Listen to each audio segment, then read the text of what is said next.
Connor.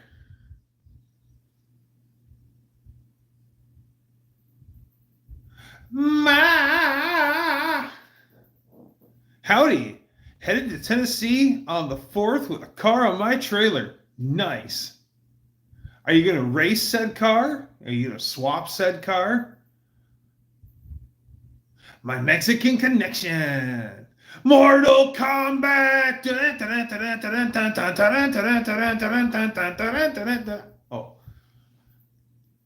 You missed 66 seconds. This is the most on time that you've ever been, Danster, so congratulations.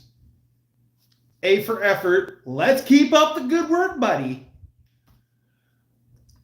This car is getting dropped off, but hopefully I'm not coming home with an empty trailer. Yes, a friend of mine is planning on a trip from Michigan to Texas. And he plans on deadheading the whole way down. Oh my God, it's Juan. Hey, bud, what's going on? And he plans on going empty all the way to Texas. I'm like, man, you need to take something somewhere, make up for something. To Greece. Nice. I used to be friends with the Tomatakis family. And what a wonderful bunch of people. Sundays were awesome at their house. They'd roast a whole goat like every Sunday. And like the whole family's together. Like you'll see Great Uncle Steve every weekend if you're at the Tomatakis house. They were cool people.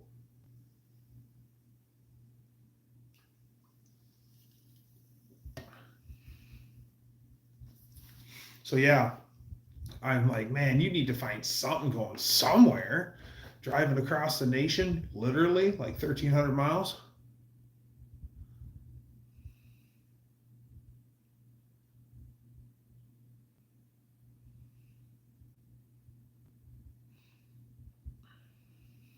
Decided to need my whole parts to Reno.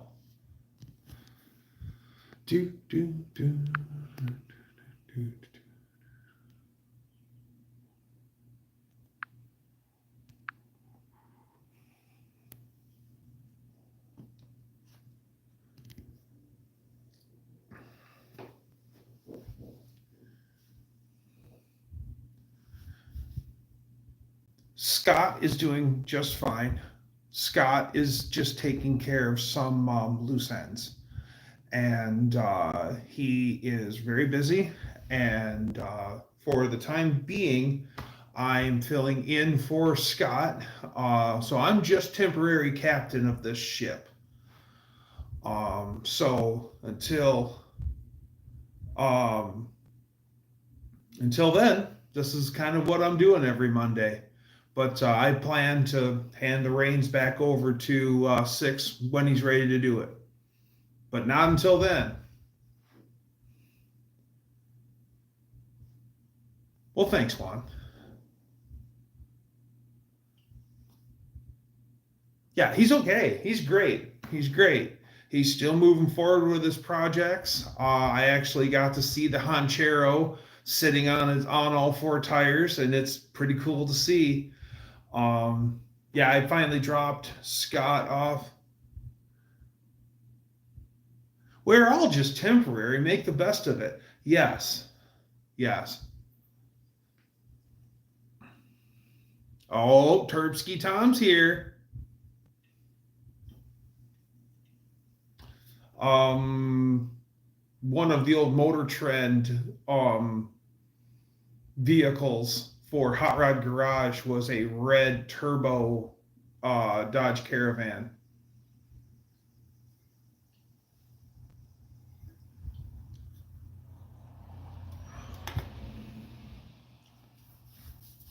That'd be a lot of fun. I actually don't remember a lot of four-cylinder Caravans in our area. They were always the V6s, the 3.3 and the 3.0. The only four-cylinder Caravan that was also the only manual transmission caravan was owned by this one family that I went to high school with. I used to get taken back and forth to swim practice in it. It was a fleet white with a tan interior, early 80s Dodge Caravan with a 2.2 and a 5-speed.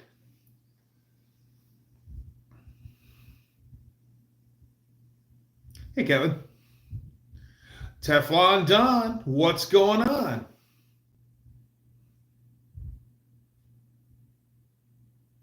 Glad to have you here, everyone.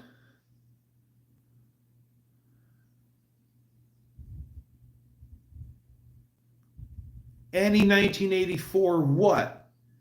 Now, here in Michigan, we don't have this rust-free sheet metal, but 9 chances out of 10, we've got your driveline and we've got your interior. Some interior. More than Western cars, that's for sure. Southwestern cars. I'm going to take care of my can, and I'm going to get myself a fresh drink, and I'll be right back. Stay still. Just stay. Stay.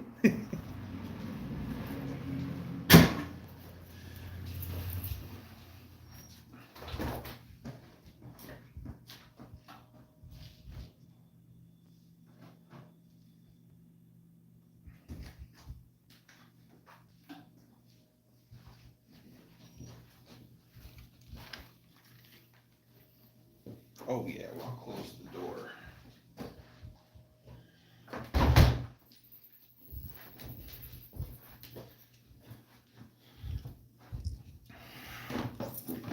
So periodically we've been working on Lady Dougster's Beetle. And we slowly are picking it that, well, it needs some brakes. It needs some wheel cylinders because it's got some snapped off bleeder screws.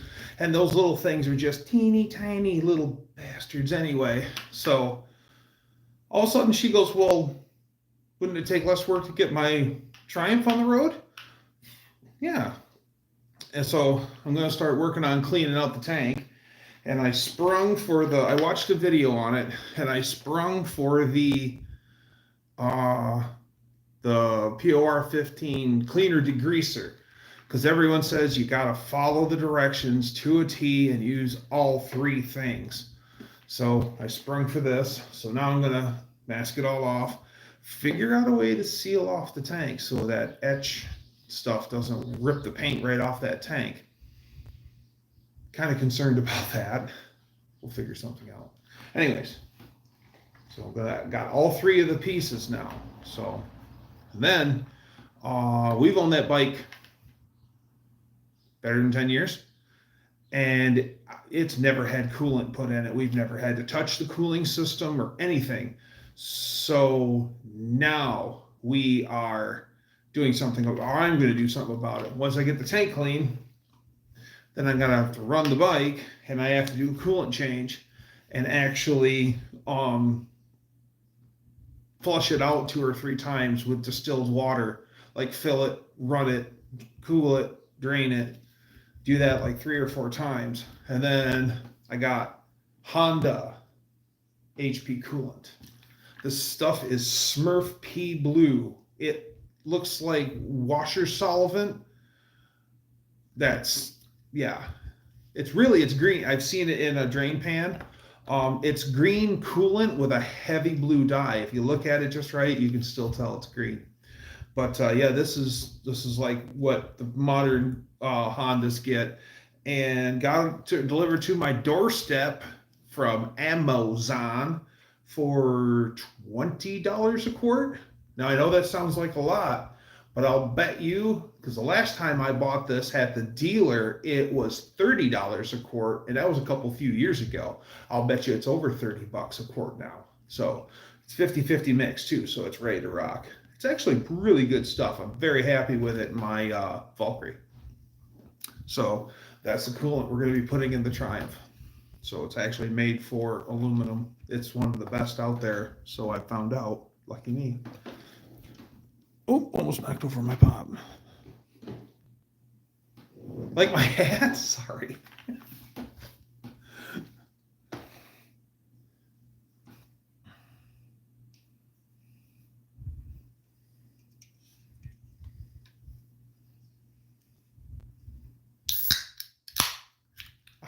Cheers.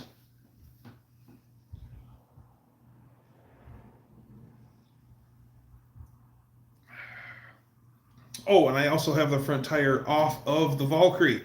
Yes, I finally, as a matter of fact, when I left Freckles' place, he already had the old tire off and the balance beads out of it. Oh, I used Dynabeads in my tires. My Freckle turned me onto them. Instead of using physical weights, just get the weight of the ball, the weight, how many you put in is dictated by your tire size. So whatever your tire size is, you find the chart and it'll tell you these many. And it could be like 25 or a static weight. But yeah, as they turned, they go to the lead. They used to do it decades ago with lead shot. So it's not anything new. Because I remember lead shot in semi-truck tires. What's going on, Neverboard? A new shirt finally? Oh, no. Oh, a different shirt. I see. You always see me wearing the same shirt.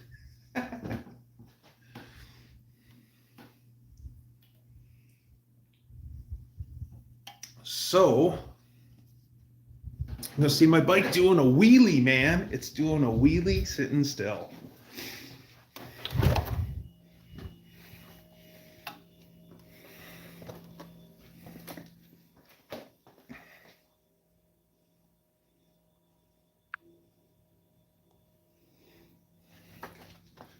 Look, Ma, no tire.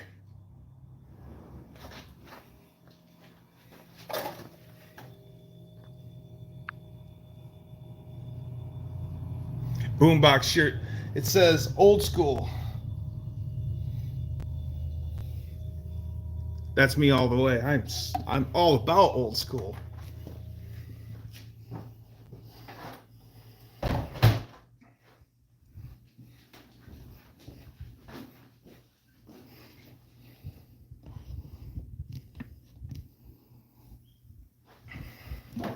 Spent all Saturday working on the bathroom project.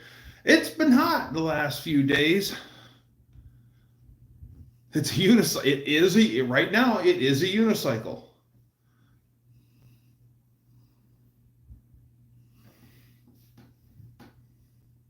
Now, when you're old, you can school them. That's why you're old school. Let me show you something, son.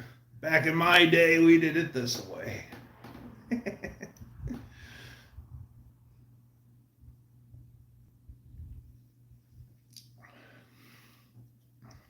Then again, how many times does that old dude come and save your ass doing something? The old guy comes over, guys, you're doing a good job, but ever thought about doing it this way? No, but it makes sense. Yeah, old guys rule.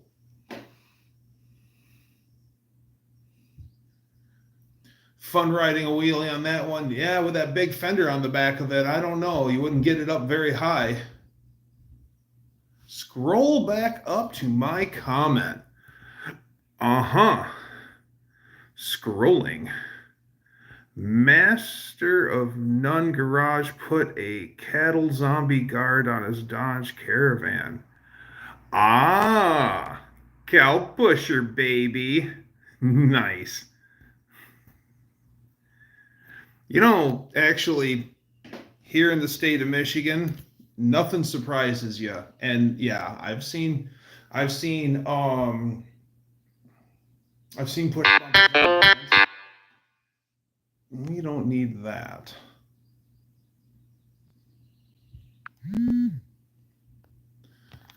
There we go.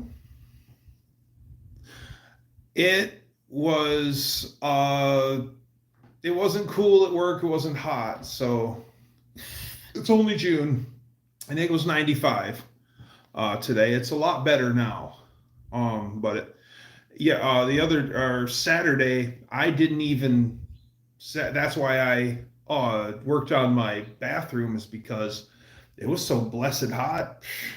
Might as well. I still sweated up a storm working in the bathroom, but at least it was 20 degrees cooler. At least.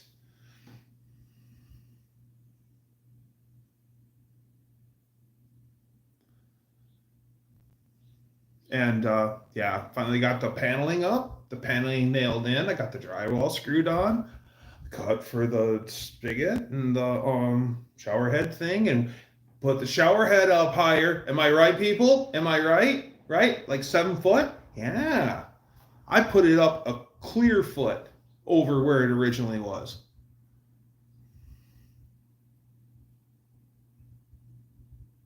Yeah, the high keeps. No, done. You're not blocked. Got a 2-wheel drive car by me that has mud tires like 10-inch wide minimum. The sun visor and a light bar. Oh, it's messed up. 1970s wood paneling. Of course. Actually, the paneling is actually really cool. It looks like just a brick wall, red bricks with a white mortar, and it actually looks the part.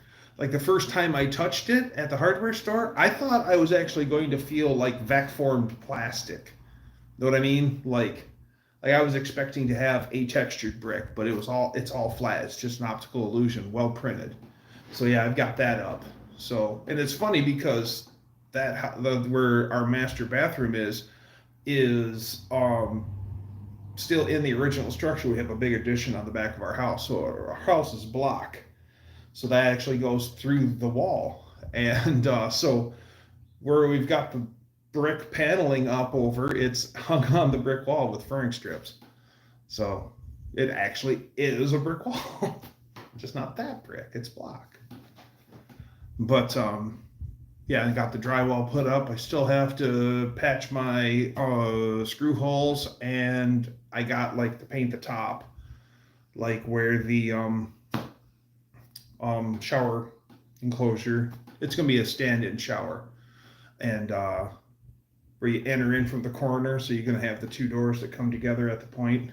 You complete the point when you close the doors, and I gotta do something about trim too, because I don't have a table saw, and yeah, I need wide trim. It's commenting about having the short block together. Oh, you've got your whole 440 short block put together? Nice. I've got my 413 almost tore down to a short block. I still need to order a cam. I keep putting that off. And I got lifters for it. I need to swap over to my truck rear sump pan. I got a Mr. Gasket windage tray and gasket combination, and trip to Ohio. Motors coming home next few weeks. Nice.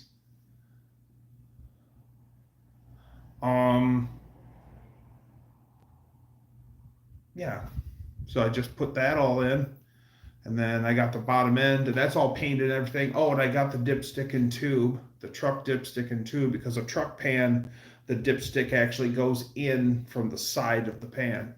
So if that dipstick is damaged, it's going to leak oil out to a certain level. But that one is actually a factory reproduction that I painted, and it's got the question mark handle on it, you know, for the finger pull. How Chrysler painted them originally is they just dipped them in the paint, and then they hung them up on a magnet, and they just drip dried. So factory ones will have a run at the very apex. So like where you're looking at, you should see a paint run pointing right at you. So in homage of that, I actually dipped the thing and hung it up, and it's got the paint run on it. Attention to detail. Does it matter? No. Does it matter to me? Yeah, I guess.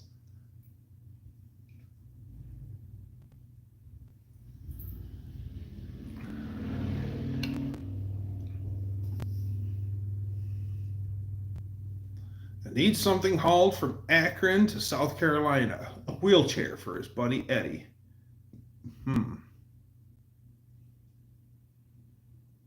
Gifted to him, but shipping is ridiculous. Oh, God, you are not lying. Who I feel bad for Our gearhead friends in Australia and New Zealand, those guys get just absolutely hammered on shipping. I asked Cope on the live where was the weirdest place that he mailed transmission parts to, and he said Russia. So even the comrades like the 727.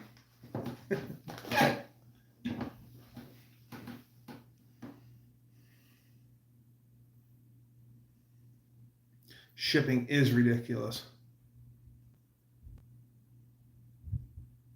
East Bongo Squeegee. That's right. He sent it to East Bongo Squeegee. Hit the gym, bro. Ah, nice.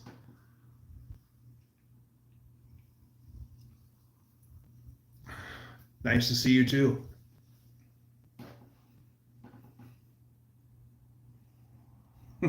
East Bongo Squeegee.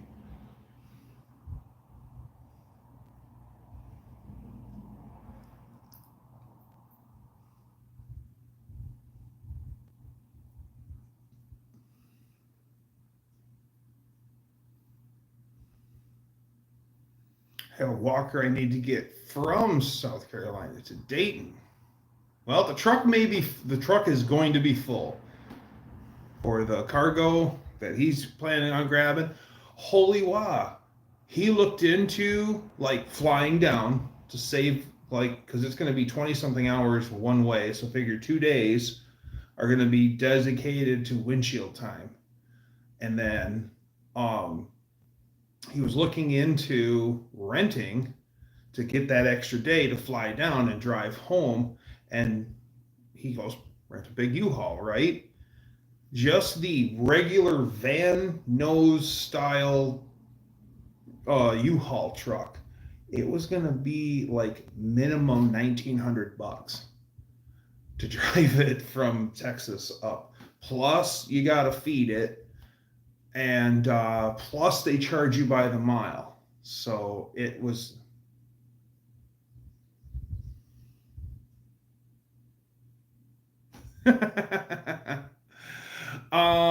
usually a couple hours. Sometimes we trickle over into 3.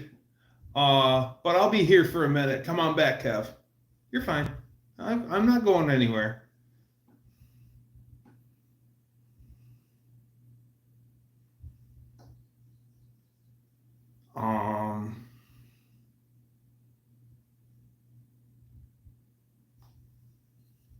Further south.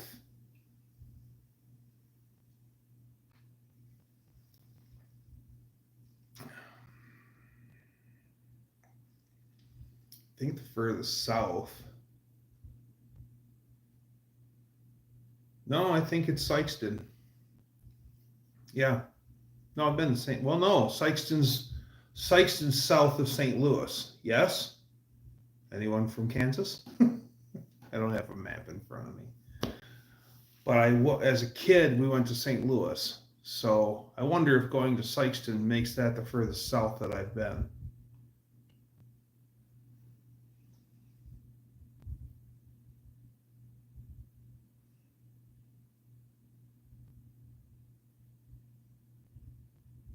Cincinnati. Cincinnati spelled backwards. I-10 Nick.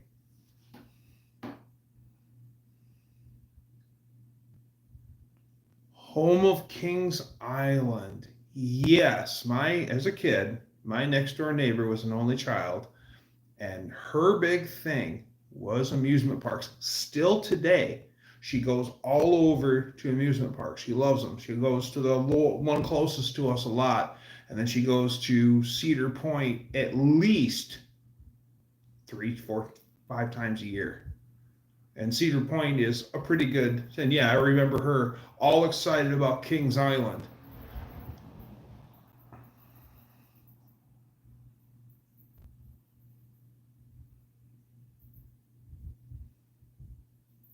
UP 777.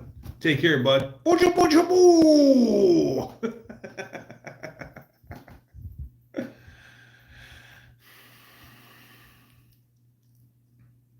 Mohawk, I see you slip in there. What's up, Stormtrooper?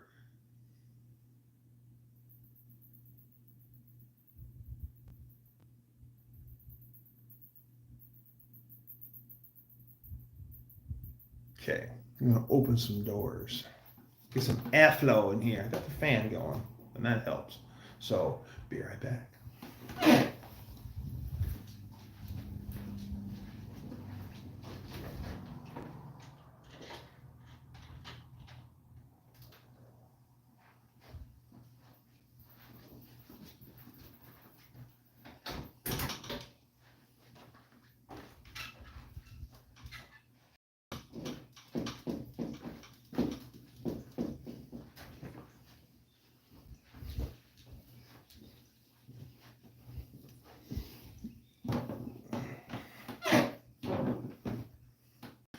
Back I is.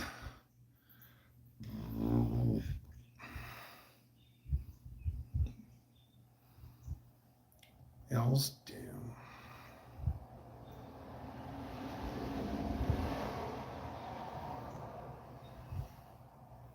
Do like great fishing. Coolest fishing trip we went on was walleye charter, and we went to Ohio to Port Clinton. We went to Port Clinton, and then we fished in actually all the charter fisheries were in the channels that run all around the nuclear power plant there, and that was definitely our, you always knew where you were. Where's the nuclear power plant? Oh, there it is. That's home. But we went out twice in that weekend. When we got in, they took us out for a night fish, and we didn't catch anything. And then we went sacked out, and Kev, I'm gonna be here for a while, at least an hour and a half more, at least. So you're good. Come on back, Kev.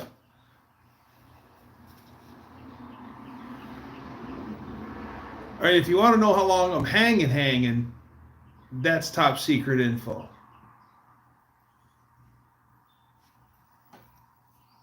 Wouldn't you like to know?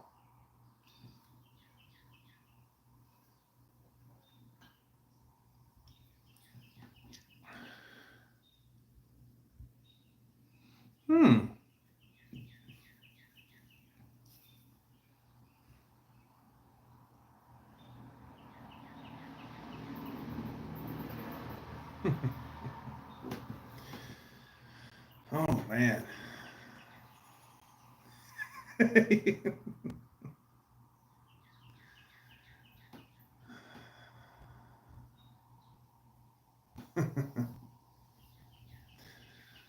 So,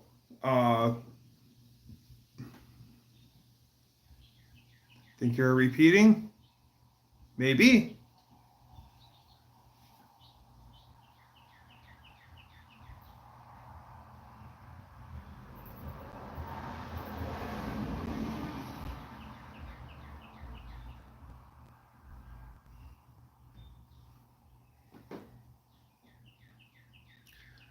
Thank you.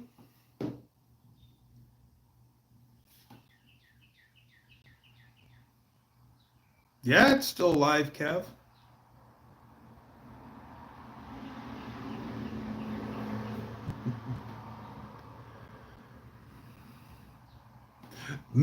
It's Mexicans. It's Mexican spec. The axe.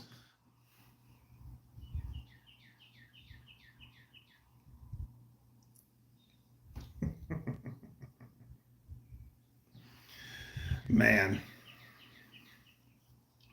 So, the next day we got out on Lake Erie, and so we got to see a great Lake Erie sunset the night before, and then a great Lake Erie sunrise that morning. That was pretty cool. Red sky and everything. It was pretty cool. The other thing that was cool was we walked past 24 charter fish boats at least before we got to ours.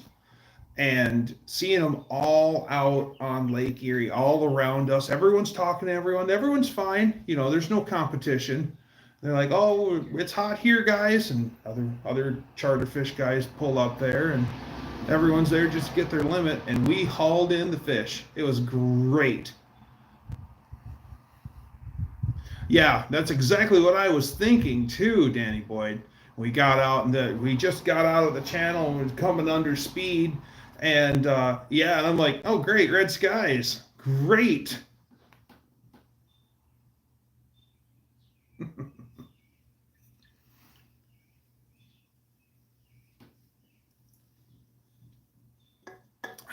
What's up, Grandpa?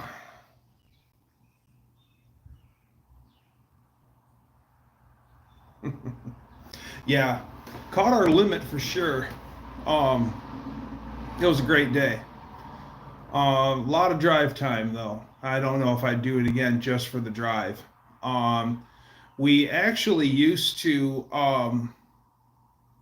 take a 2.5 hour drive, and then we go up into here on the Saginaw Bay and fish. And man, those guys, you get in with the right guys, you're guaranteed fish. Like it was the thing, let's try Saginaw Bay. Oh man, that's 5 hours of windshield time. He's like, we're coming home with fish. You want to catch some fish? Yeah. And it was a good time. Hell yeah.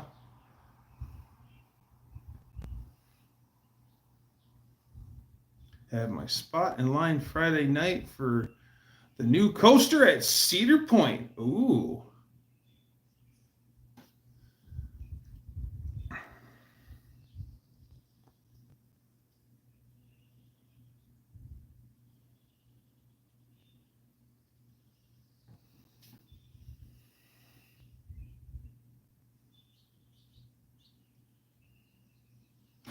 'Temperance, Michigan. What a boring town. I bet it is. And I bet with a name like Temperance, I've never been there, but I'll bet you it's hard to find a beer there.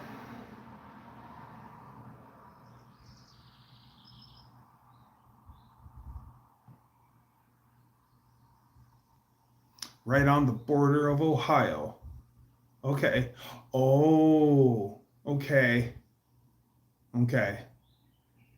It's a tilt coaster. Cool. Very cool. Go fast, go up and down hills. Thanks, Fox Dude. Play a lot of pinball. I used to I still love pinball. But yeah, actually, great pinball story. There's a guy, and he's local to me, of all people. He specializes in parts and service for Sun distributor machines. And so I call up this guy, and oh yeah, come on over to the shop. You got everything you need, and go over there. And yeah, I mean, you could send him his unit. You could send him your unit. He'll totally refurbish it. When it comes back, it'll be as good as the day it left the factory in Chicago. Anyways, on top of doing that cool work, he restores pinball machines. As a matter of fact, on his bench, he had one bench specifically for Sun stuff, and he had another bench for pinball machines. And he had this whole thing dissected and laid out in his workshop. And I was impressed. Just everything is nicely laid out, and he's very well organized. And I'm like, this is really cool. He goes, you like that? Check this out. And we go in, we're in the basement of his house. It's like a walkout basement, and that's where his shop is. Well, he also has his own personal arcade. And he's got two pocket doors, French pocket doors. They slide open. It's gorgeous in there. It looks like it's got the casino style carpeting in it. And there's probably 40 machines in there. And I'm like, wow, I could spend hours in here. He goes, I do. And they're all old school, and they all work. He goes, they all work. I guarantee it. They all work. A lot of them were the old ones that have the actual reels, the actual like odometer numbers on them. It's pretty cool.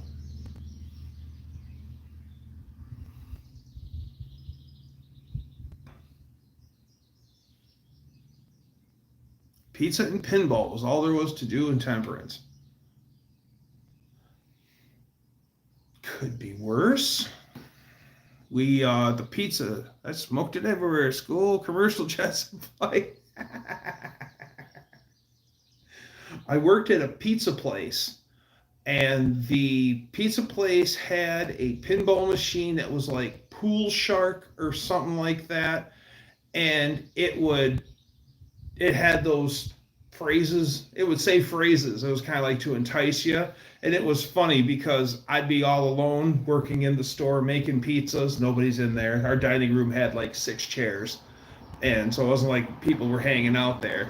So I'm making pizzas. Me and the other guy would rotate. So I'd make pies until he got back from delivering, and then we'd trade, and then I'd go deliver. Kept you from being bored, locked up in the kitchen. Anyways, I'm all by myself making orders, and all of a sudden you hear out of the pinball machine, poke it or stroke it. Don't poke it. It's like, okay. Later he'll say, go for the 9-ball. Okay, now that's better. Nice 8-shot.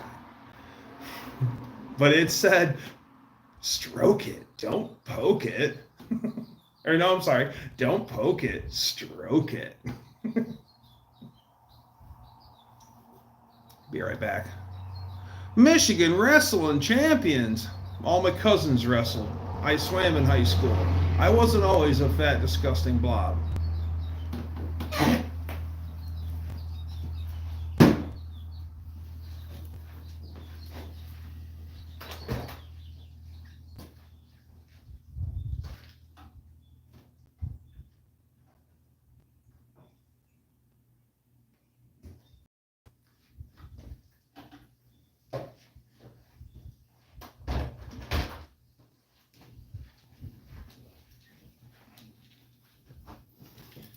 Man, that was a good call opening up the doors.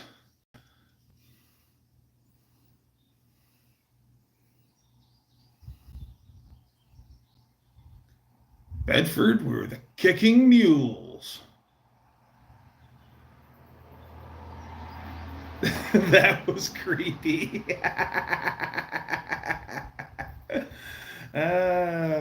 My high school was the Wildcats. Colors were green and white.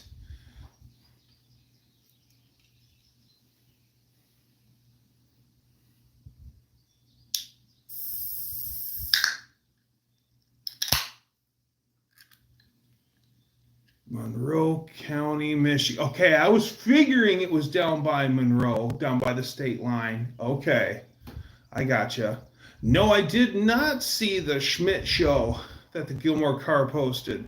Fill us in. Enlighten us, Brother Dutch.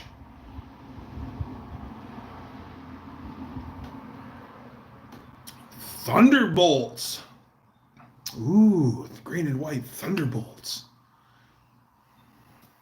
All right, that begins it. The question now is, Bedford was red and white. What was your high school mascot, and what were your school colors? No, I won't make you sing your high school fight song. At least not yet.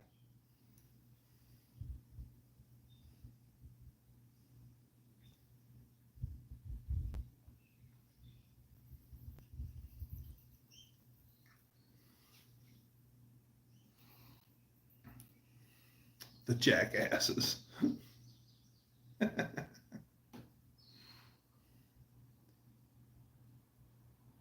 The Tigers, green and white.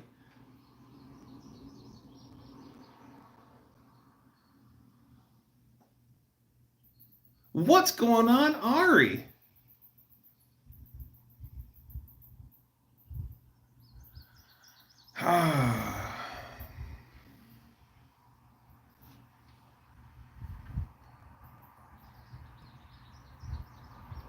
We did. It was probably a farm animal. Hey, Indianapolis, Indiana, or no, not Indy. Yeah, Indy has their own high school, and it's uh, their team mascot is they're the Spark Plugs because of the raceway. So go Spark Plugs.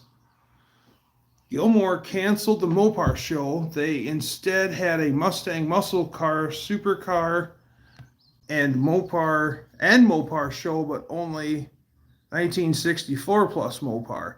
Mopar people don't want to go to their advertised biggest show of the year. So they piled it all in together. They had a Mustang, muscle car, supercar, and Mopar show, but only 64 plus Mopar.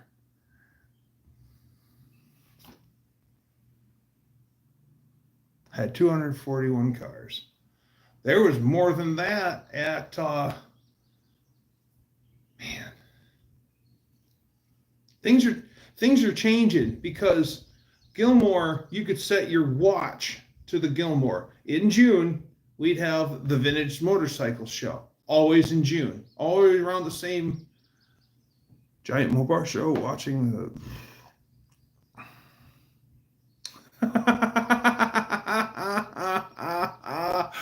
Ooh, ooh, Ari is salty tonight. Ooh.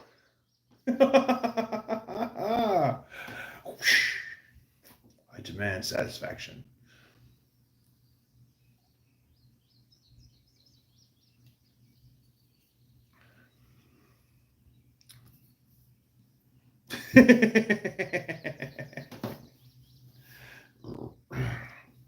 That's okay, because you know why Ari likes his Chevy so much is because he can go to McDonald's, get a burger, fries, and speed parts.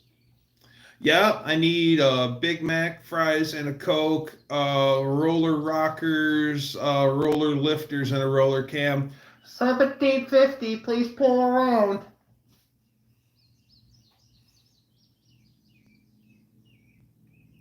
He does own a Dodge. He does own a Dodge. He also owns now he has multiple Yodas. Ari and his fine Japanese automobiles. Hard to beat a Toyota. My friend Hubert's Projects, you've seen him at No Name Nationals with his meat. He bought an 81 Toyota pickup. The body is left the chat. Done. It's even to Alex's standards of sketchiness, it's too sketchy. That thing runs like a watch. It runs amazing. But yeah, it is not safe to drive. Okay, Dutch is saying some more stuff. Let's see what Dutch was saying. Motor on pavement after race.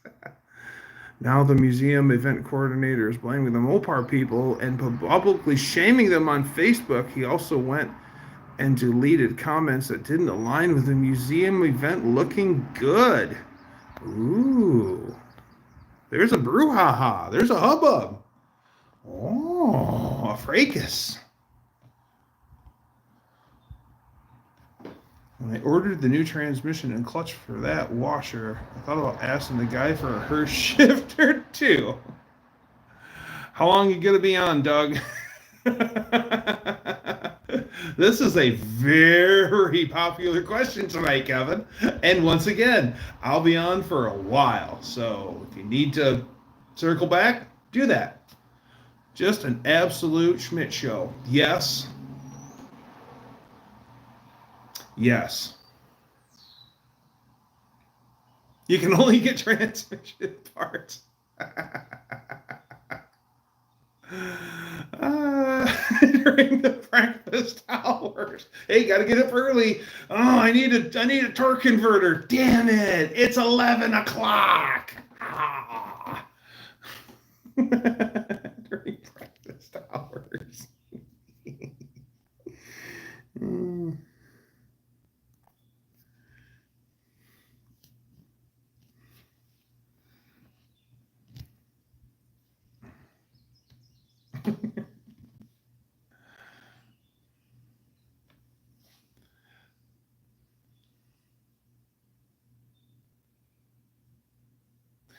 With me, fast food has really lost its luster.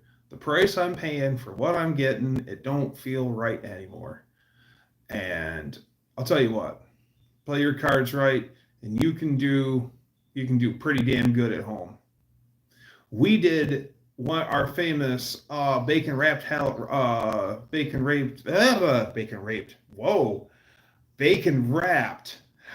poppers the other night. Those turned out excellent. Did them in the oven, and all it is just half a jalapeno, a slab of cream cheese, and a piece of bacon wrapped around the whole thing, and bake it. Yeah, it's good. Eating your dinner? What's for dinner? It's like buying a pack of smokes. Then I tried Culver's Butterburger cheese. I do love Culver's. As a matter of fact, I went to Culver's today, but I don't get food anymore because I don't need that. I love Culver's root beer. I discovered it, as a matter of fact, with Dutch. We went to the junkyard together to get that Fifth Avenue for his project, and on the way home, we hit Culver's and had their root beer for the first time, and I've been hooked ever since. So yeah, no good cheese curds down here. I bet. Yeah, cheese curds are awesome, especially via we've got dairies around here. One of them's called Mooville, and it's over by Charlotte, and they do their own ice cream. So you can actually go to Mooville, and they use their own stuff to make their ice cream, and that's pretty cool. Little touristy trap, but the ice cream is really good. And then you could actually go tour the farm if you want, and yeah, you can buy all sorts of nice stuff there, including their own cheese curds. That stuff is good. A lion is just a tiger with a mullet. Oh, I'm a Dr. Pepper guy. I like Dr. Pepper. So, the 23 flavors of Dr. Pepper is not really a mystery, because the guy who made the Dr. Pepper stuff or recipe, he worked at a soda fountain. So there's a standard syrup stock, and it's got to be 23 of them or more. And then what he was doing was he was playing around when he wasn't busy, and he was trying to replicate the smell that he was getting off of everything. Everything together open made an aroma that he really liked. And then he kept working at it until he got the Dr. Pepper formula. Country Dairy, 4 miles away. Nice. Dr. Pepper, yes. Mr. Pibb in a pinch. But much rather have Dr. Pepper because I don't buy Coke products. Petty, yes. But I try not to. That's why I like Dr. Pepper. It's neutral.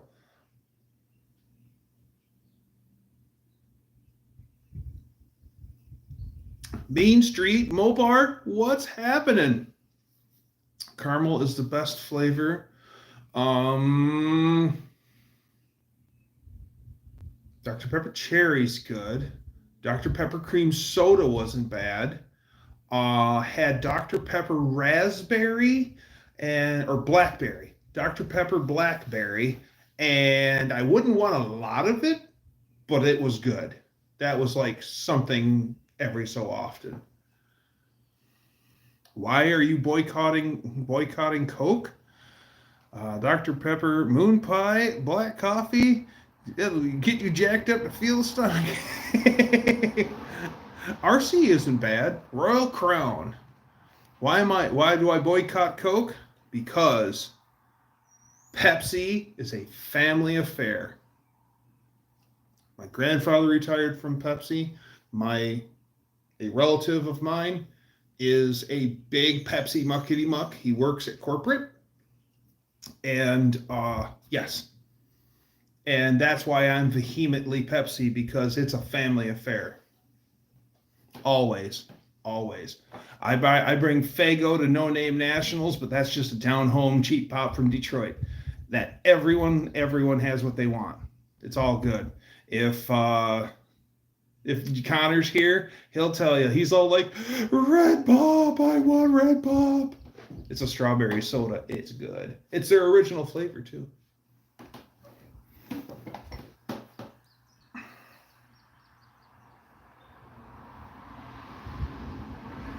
Oh, cane sugar Pepsi? Yeah.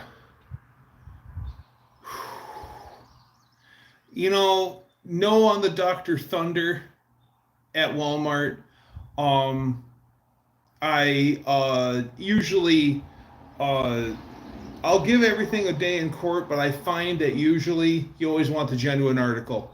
So if you want Mountain Dew, you got to drink Mountain Dew. Just buy Mountain Dew, even if it's more money, because if you're looking for something that tastes like Mountain Dew to you, nothing compares to Mountain Dew.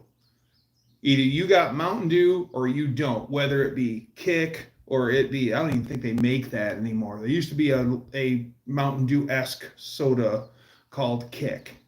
What was another one? Don't taste like it. Oh, Faygo makes one. It's called Moon Mist, and it's terrible. And then, yeah, everything that's Mountain Holler, Mountain Lightning, you know, it's not, yeah, you want the genuine article. And I find that I'd rather just buy Dr. Pepper instead of have a Dr. Pepper impersonator. Mellow Yellow, I don't see the allure to Mellow Yellow. I don't see the allure to Mellow Yellow. I've tried Mellow Yellow, and it's just... The only reason why you're drinking Mellow Yellow is because they don't have Mountain Dew. And then if you had Mountain Dew and Mellow Yellow, the Mountain Dew will be gone first thing. That's the first thing to be out, will be your Mountain Dew. Even if you stock up on extra Mountain Dew. Moon Mist, the 3-liter was epic. Drank it out of the bottle was the best. Yes. I like the song Mellow Yellow. Oh, yeah. One of the lines, he talks about the electrical banana. Wonder what he's talking about. But the other one is what he leads in with. He says, I'm just wild about saffron. And saffron's wild about me. Saffron is a male aphrodisiac. So, of course, he's wild about saffron, and saffron's wild about him. Yeah, exactly. Now, funniest thing of all, I'm just mad about saffron. Now, I know a guy, his name's Andy, and that dude won't touch a Mountain Dew for all the beer in Milwaukee. He will not. No, Mellow Yellow. He loves Mellow Yellow. Like, you run into the store, he just holds up his 20 ounce. He's like, give me a couple. Okay, Andy. One day I heard him bitching to someone else in the shop, and he's like, you know, every so often I get a bad Mellow Yellow. And I'm like, I wonder why. Because that shit ain't selling, man. This song was one of my earliest memories. Hearing it in my mom's 68 Mustang convertible. Her first car with a radio. Her first car with a radio. Wow. Sundrop. I've had a Sundrop. They switched to Pepsi. I've had a Sundrop. It's okay. It's packed away. I'll have to pull it out for one of the lives. I have a bottle of Pepsi, glass bottle, 16 ounce. I have a bottle of Pepsi and a bottle of Mountain Dew. Both are full. And my Mountain Dew is the original bottle with the hillbillies on it and the pig and the outhouse and the hillbilly with a lead propulsion device. Yeah, full. And then I have, and that one's from like DeCarroll, Iowa or something like that. But the Pepsi that I have is bottled in my grandfather's plant. And I'll show you the cap because the cap says where it's from. And the cap says Pepsi Metropolitan Bottling Company, Wyoming, Michigan, which is walking distance from where my other grandfather worked. Be a long walk, but you could walk it. Her second car, first was a '63 Valiant with a tree on the tree, the bolt action shifter. Kim bought a Ford pickup that had thousands of empty metal yellow cans in the bed. Right? Probably got her money back on the got an old green glass bottle of Mountain Dew somewhere. The old bottle with old pop top. If it's short, squat, non-returnable, and it says Mountain Dew cast in the glass with raised letters, it's very common, not that rare. Now, if it's that same short, squat bottle and it's got a texture on it, like a crosshatch texture on it, and it has a little hillbilly cast in the side of the bottle, and it'll only be about the size of a quarter, and he's going to have the bottle and it's blowing a hole through his hat. If it has that, that is a non-returnable also, but it's sought after. And then any Mountain Dew bottles, original Mountain Dew bottles that have the outhouse on it, the hillbilly with a lead propulsion device, and the pig, if it's got names on it, like you look up in the corner and it'll say bottled by Ma and Pa or Stan and the Boys or whatever. My uncle was working at that same Pepsi plant with my grandfather, and he's from the other side of my family. And he was working a Saturday, and he seen they were doing the bottles all said Yahoo on them for Yahoo Mountain Dew. That was the next series. So he says you could see a hillbilly bottle a mile away. Here it comes. And he pulled it off the line and he looked at it and it said bottled by my uncle, like his name. That wasn't like they petitioned to have this done, but it had both guys working the line's name on it. And my uncle showed it to his coworker, and he's like, that's pretty cool. I'll give you $5 for it. He goes, I bet you would. He kept that. He still has it.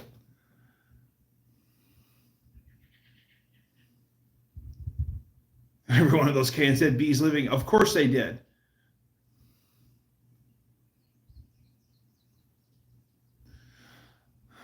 I have a 55-year-old Fresca bottle. I checked the incinerator here and found it. And some phone bills from 1970. Woo. I'm into mellow yellow, but that's because I'm just wild about saffron. I'd have to visit California.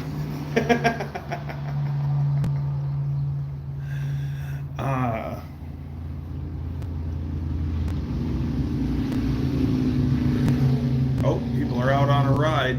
Makes me jealous. Well, real soon I'll be able to take the old Valkyrie for a ride.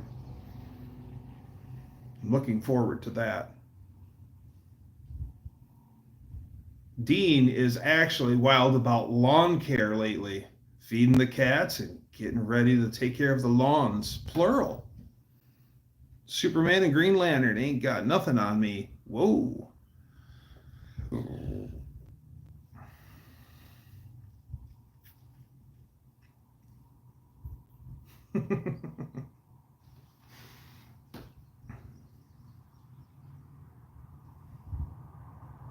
Sunshine Superman. Oh.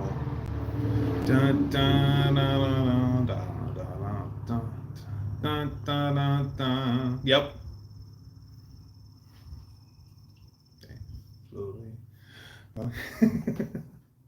Live plus 900. It's just over half a pint.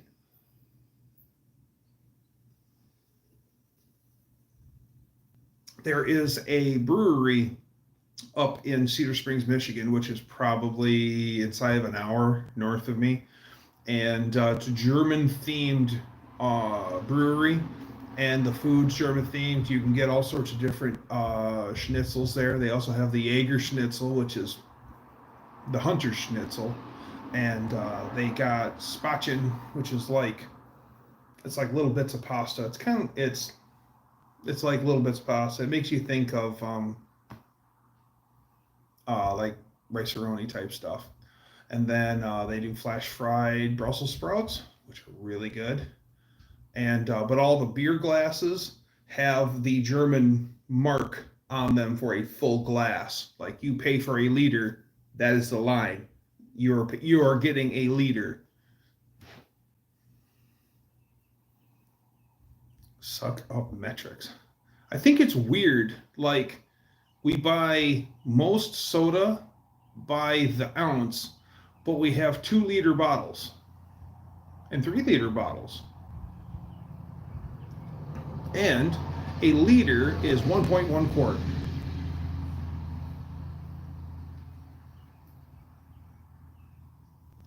There's this guy I get shorts, YouTube shorts from, and he's a machinist out of Fairbanks, Alaska.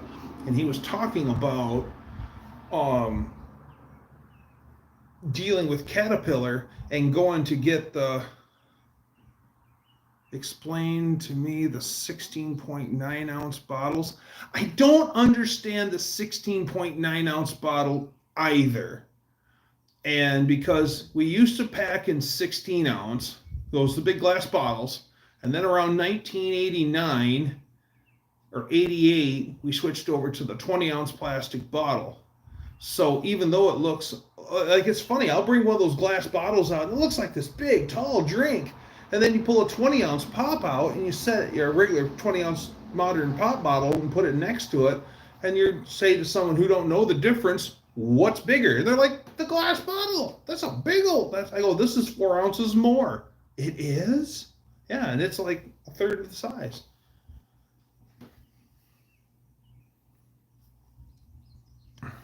Remember when they used to put those bottoms on the 2-liter bottles? Yes. Yes, I do remember. And they break. And then the damn 2-liter bottle wouldn't sit up anymore.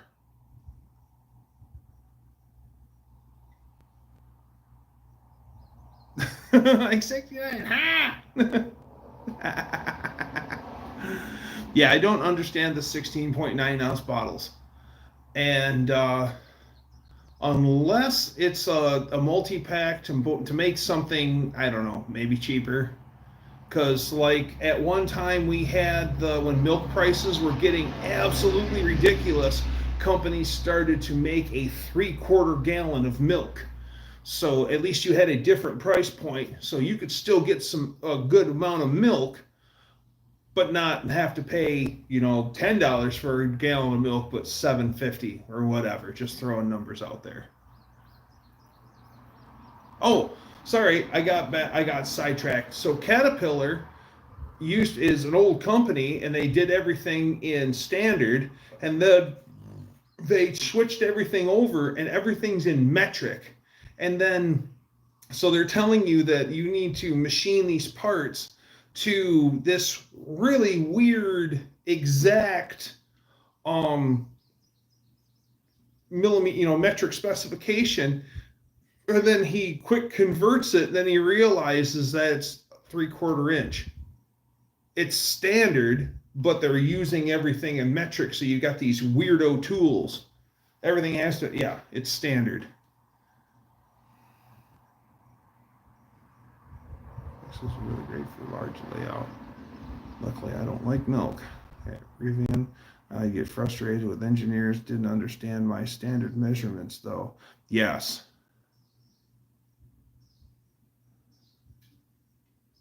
I did cut list for my kitchen in 45 minutes, so much easier. Drawers, doors, and cabinets. Nice.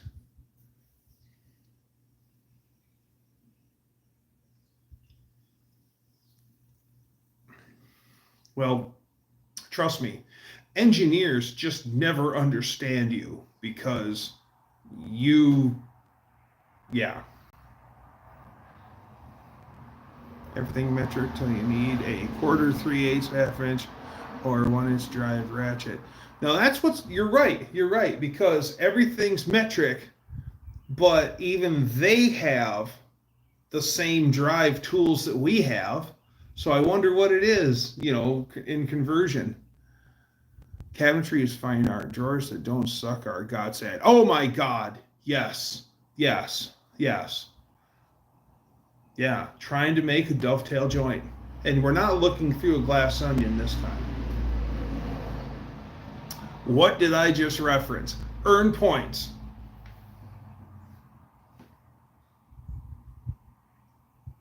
25.4 millimeters is an inch. Exactly. Was it the B-29 bomber that the Russians copied? And they seized one and they reverse engineered off of it and they built their own copy. And one of the biggest problems that they had was our sheet aluminum for the body was in a standard measurement, and their machinery, so it would be like, just like he's just shown here, 25.4 millimeters. So they worked in all their sheet metal thicknesses of 1 mil, 2 mil, 3 mil, 4 mil, no point something or another. So that was a big thing that really was a hurdle for them, was trying to figure out how to get the sheet metal thickness right, just because we use standard and their metric. Standard drive is an excellent point. The stubborn bastards will give you metric measurement instead of admitting it's standard. Change all my door. Yeah. Wow.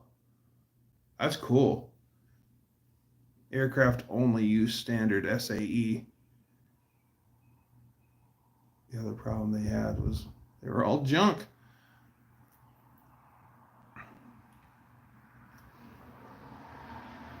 Yeah, that was that was, I've actually seen a t-shirt before that said a plane so good it was copied. As a matter of fact, there was a couple of, at least one of the guys, when they were testing it the night before, one of the guys that was the leader of the project, he thought that it wasn't going to work, and he checked out. Probably from the stress. I still have my 2564 stock at that Guitar Guy's garage gave us. Oh yeah, I still have my 2564. Joke about those planes was a Stalin order them to be identical. So they even duplicated the big bullet holes. That's what my buddy told me. He works for Delta. I'm sure in the U.S., but I'm sure that you've got aircraft I'm sure overseas aircraft, if it's European made, it's got to be in metric.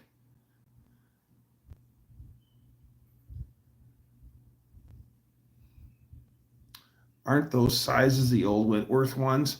I've only seen Wentworth. My friend Ryan has a small set of Wentworth, and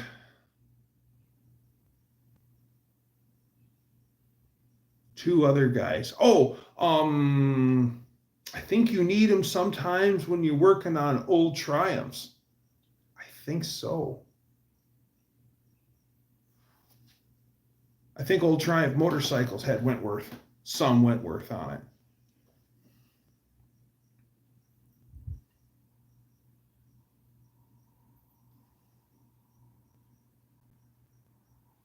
A spinner wrench for those weird washer drum nuts. Buff will know for sure. That's right. I worked on my GE dishwasher, and that actually is really simple. And that actually wasn't bad. And what was even better was I went straight to GE, ordered genuine GE parts from GE, and they mailed them to my doorstep. How badass is that? And I couldn't believe how many parts they had to keep that dishwasher alive. We have Wentworth stuff here, old British car. That's right. Most people don't know that English metric is different than Asian metric. They have a different thread pitch. Oh, I'm not surprised. There at the auto parts store, there is a German guy that comes in, and he's an engineer, and he's very, very brilliant. And he's very upbeat, he's very technical, and he does all his own maintenance. And he has a very thick German accent, but he's so funny.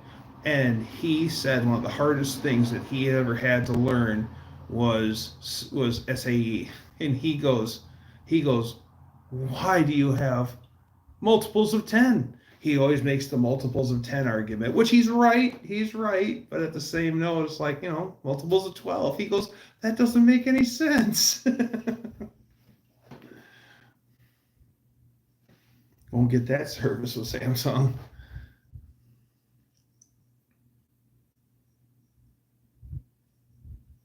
Daily directions translated from German into King's English to our English. Oh boy. Yeah, that's right. Germans have got, words that are 10 miles long.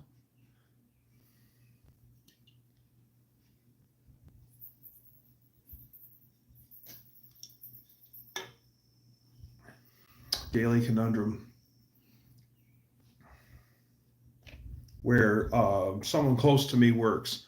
It's German. It's got a German co-ownership, and they have a whole bunch of Germans that work there, and they march to the beat of their own drum. Now, where this company is, it's on the end of a cul-de-sac, and there's nothing that goes beyond the building. And what the Germans will do is they always go out for lunch, always. And it's usually to one of the nicer places in this town. And then they come back from lunch, and then there'll be 5 or 6 of them, and they'll have a case of Bud, and they stand in the road with the case of Bud on the double yellow line, and they'll stand around and knock back a case together. And then they go back to work. This is Monday through Friday. Yeah, I don't think I can do that at work.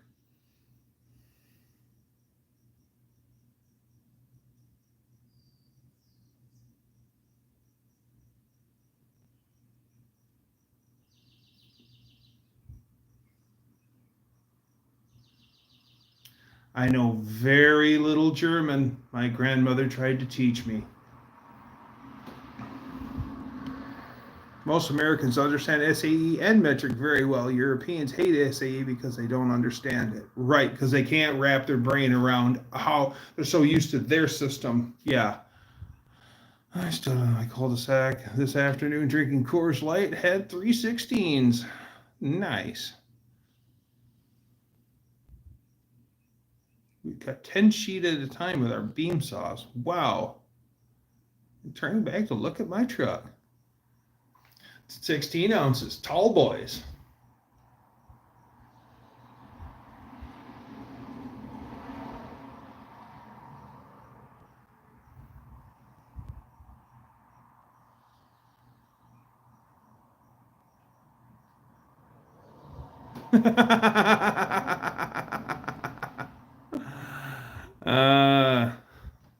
Don't look back. No. That's how you know you're still in love. You're still in love with your car. Is when you get out of it and you're walking into the store and yep. That's my ride. Done some septic work, I see, or is that hat for show? Ma says hi as well. She's phoneless.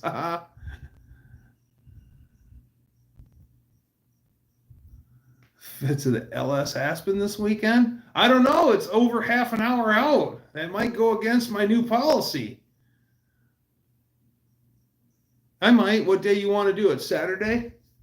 Might be open on Saturday.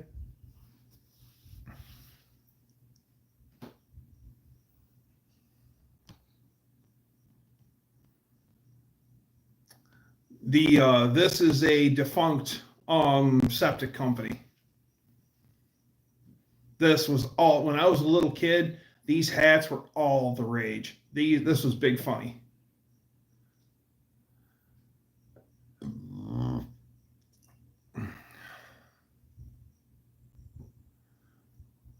Metric for my bicycle in '63 when I was 9 years old. I don't like being told by Europeans that I don't have the tools for their stuff. I actually walked back to the truck and leaned against it since it was in the shade. Den sides are the most comfortable vehicle to lean against and drink beer. I don't know. I found a lot of trucks very comfortable to lean against and drink beer. Usually do that to make sure that's the first gear so it doesn't roll away. My friend Saab would roll on a hill. He parked it downhill on a hill, left it in first gear. It would just do. It engine compression wouldn't hold it.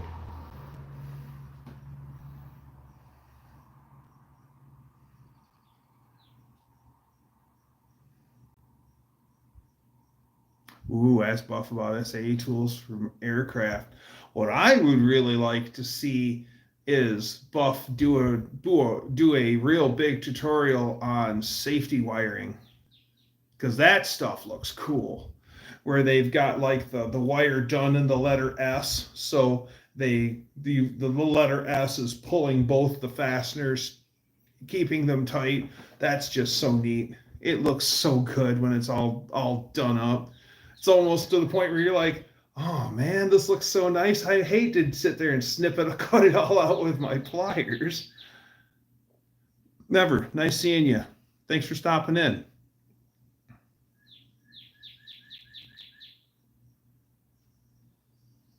Yeah, Buff. I would love to see it. You touched base on it a little bit. You showed your spinning pliers and stuff like that, and did a little sample. But yeah, like actually do something where you've got the whole spiral and the letter S's and stuff. That'd be cool. Yeah, I know. Yeah, side cutters. Yeah. Or the side, you know what.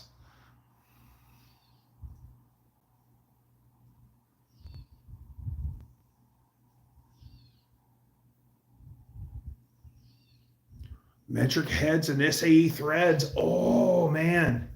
Yeah. I think what I'm going to do is my friend Dusty at Wolverine Satellite Garage, he got one of those thread checker things. You know what I'm talking about. It's on a piece of cable, and it's got a male and a female on it, and you can flip them around, and it's every thread size. New guy's guitar. Tom, what's happening? Isn't safety wiring just making sure you have the proper amount of zip ties holding it to let the rust hold? You need to add the spray foam, the great stuff. It's got to be great stuff. So you got the zip ties, duct tape, and spray foam, especially in your rusty Michigan cars.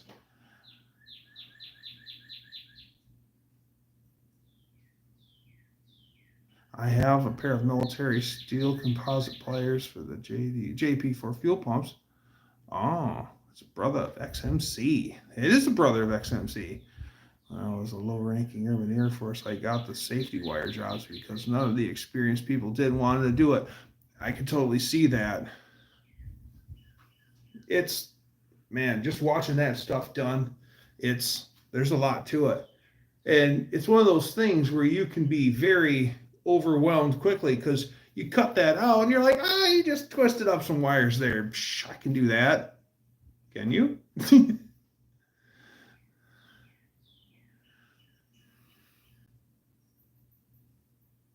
I have just chicken wire and Bondo, sir. No churching up. You need some churching up. You need to get to the Little Rock. Right. I'm going to grab myself a glass of water. I'll be right back. Oh, I know how to check the threads, but even the hex cap bolts are standard Allen key with metric threads.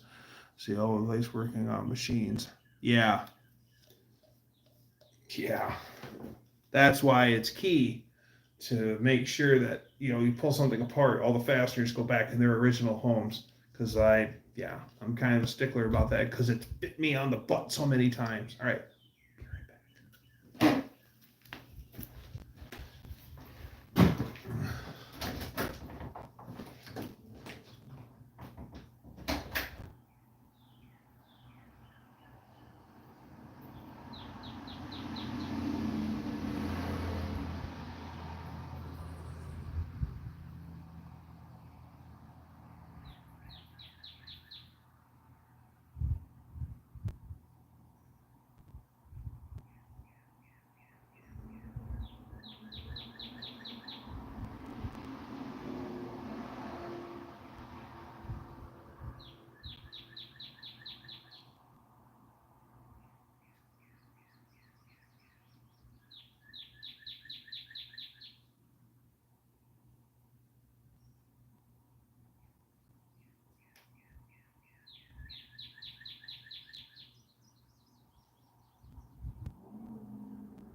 I'm coming.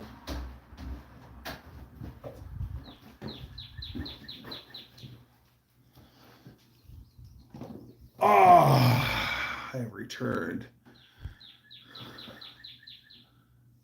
Speaking of chicken, that's what we had for dinner. Homemade barbecue chicken, fresh out of the field, sweat corn? Yeah, that's sweat corn. I don't want sweat corn.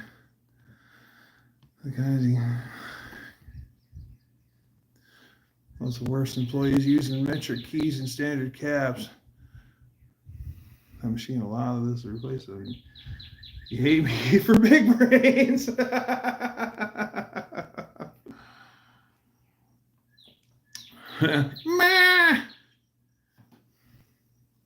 You hate me for big brains. Yeah, I hate it when people use the wrong tools, or they just bring the automatic nut rounder, also known as the crescent wrench. If you don't know how to use a crescent wrench,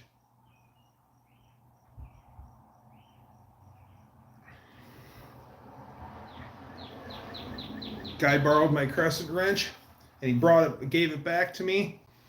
I used it once and I knew what he did. He chooched the hell out of it the wrong way, and he put all the force against the movable side, and then it marred everything. So I had a sticky spot in my adjustment. It was no good after that. It wasn't an expensive pair of it wasn't a crescent wrench. I now own a crescent wrench. I was so happy when I finally found it. I'm like, an actual crescent wrench.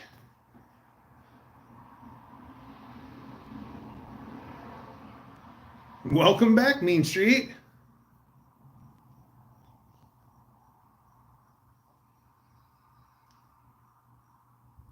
Buff understands. We're all about the tools. I only know how to use my adjustable crescent hammer. I have a older crescent wrench that I bought at a garage sale, and it was sticky, and I thought it was just because it was just old and just needed lubrication. So I brought it home and I cleaned it up and I got some lubrication to it, and I started to get the movable side working, but I noticed that it's got the piece that passes through inside on the movable side outside the crescent wrench. Well, I noticed once it gets to almost shut, like that far away, it freezes up. What it ended up being is they used it as a hammer with that movable side pushed out, and they struck whatever they struck hard enough to mushroom out the cap. Therefore, it couldn't go in any further. And that was the sticky spot I was feeling. And I ended up filing a lot of that off. Works great. Put it in the toolbox. Everything's a hammer if you want it to be.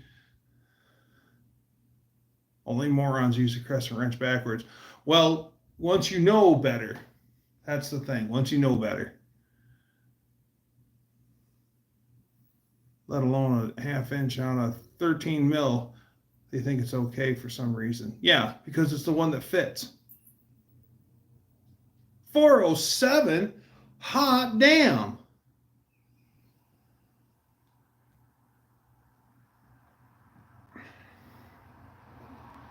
Yeah, I'm all about now using the everything is a hammer except a screwdriver. That's a chisel. It is.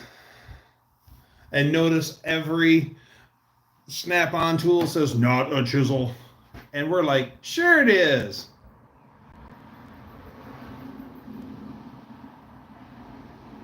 Like the day my friend, he's prying something. He's got his big snap-on flat blade out, and he's working away. I almost got it. Here she comes. Snap! Busted the whole tip right off of it. And he goes, hey, Gerald. Gerald walks over. Yeah. He goes, here, take it to the snappy man. Within a week, it was fixed. And now they kept the handle. They put a new screwdriver bit in it. The handle of screwdrivers is otherwise a hammer. This is true. Use a Knipex pliers wrench instead of crescent wrench. The Knipex will actually hold and not round off the. Yes. Yeah, where they exactly. Yes, they grip it better. Yeah, I've luckily have really upgraded my crescent wrench game to the point where now if I'm using two together, I'm like, wait a minute, okay, yeah, they're going the right way, okay.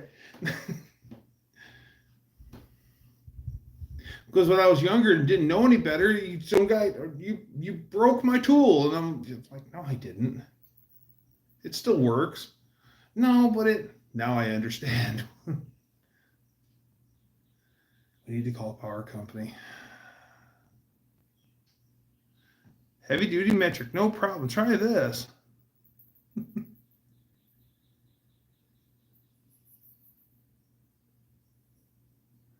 Why do they make a line crescent wrench?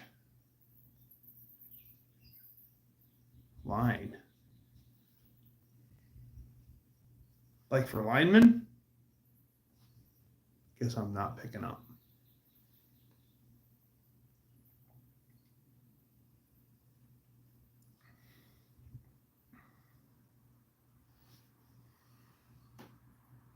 Yeah, but you get what you pay for too.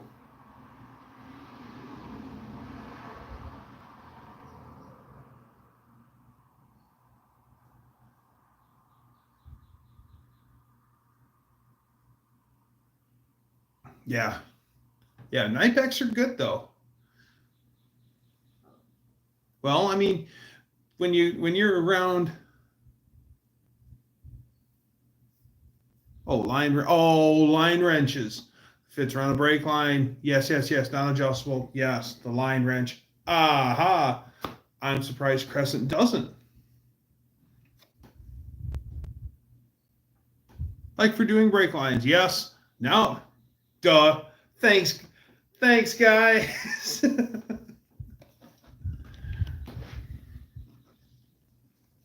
Yes, line wrenches. The best thing to use on AN fittings is a pipe wrench. Get some good teeth marks in that finish that way. Yeah, that way threading them in next time is an absolute joy. Let the passenger side of the truck box open today. He lost a 30-piece socket set on the side of the road. We found 28 pieces, like a line wrench, but adjustable. Okay. When I was a kid, my dad still has today, an SK socket set in standard. Array of sockets, deep, all deep well, some a little deeper than others, and like an extension and a ratchet in the green SK metal box. I'm a little kid, I think I'm 9 or 10, and I'm working on my bicycle, and I forget about my dad's socket set on the bumper of our 1980 Olds 98. And my mom ran a hair salon, and a friend of ours got dropped off to have his hair cut, and then he hung out with me for a while, and then my mom ran him home, and she didn't even make it 2 miles down the road when she seen my dad's socket set basically spray over the hood of the car and off into the ditch. And her and my friend, I didn't go with them for some reason, but her and my friend walked up and down the side of the road and they found everything but the 9/16. True story.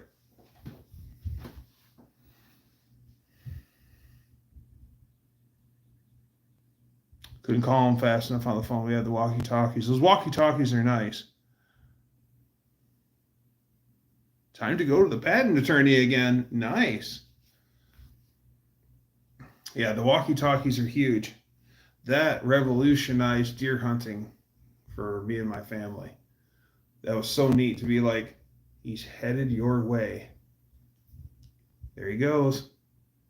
Oh yeah, there's Uncle Bob. Get him, Uncle Bob. Going right to you, Uncle Bob. My last patient was a toothbrush with a toothpaste in the handle, just twisted toothpaste, comes out to the brush. Oh, cool. Oh, yeah. A long time ago, I had to come to grips with the fact that people don't use squeeze tubes properly, and they always want to grab it and squeeze it in the middle. And then when they can't grab it and squeeze it in the middle and get toothpaste or whatever's in it out, then they throw it away and they get another one.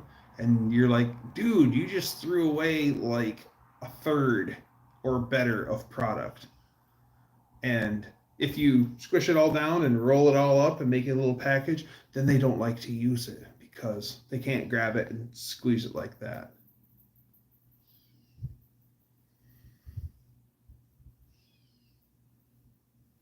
The Silsons. So at one time when they would do that, I just bring them home, and it used to be semi-chrome polish. So I would bring home all these little, and I'd flatten them during my shift. I'd grab them out of the trash can, flatten them all out, push all the product forward, and I'd probably have a third full of like a dozen third full tubes of semi-chrome polish to bring home to polish all sorts of neat stuff. It's like, hey, you're going to throw that stuff away, I'll bring it home. Semi-chrome polish is good.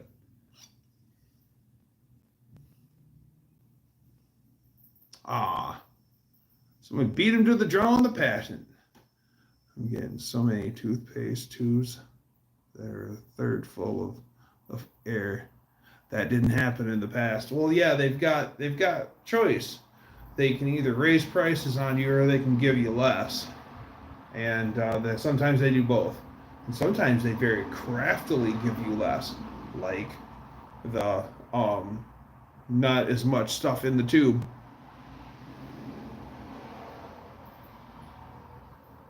Walking cane with lights built in, that's a good idea. How long did it take you to polish your tunnel ram? Well,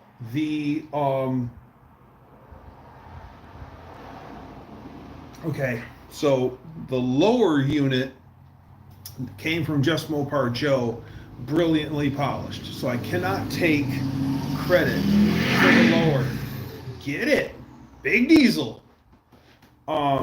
So the lower unit came brilliantly polished, and I probably had a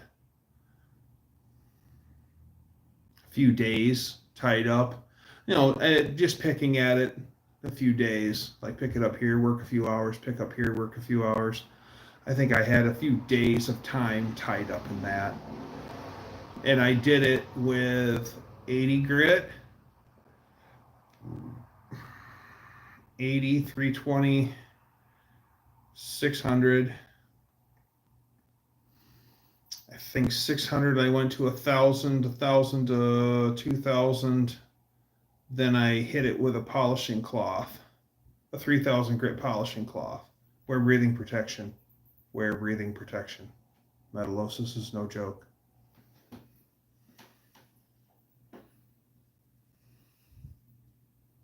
Always a day late. I'm here doing burnouts in front of your house. What's for dinner?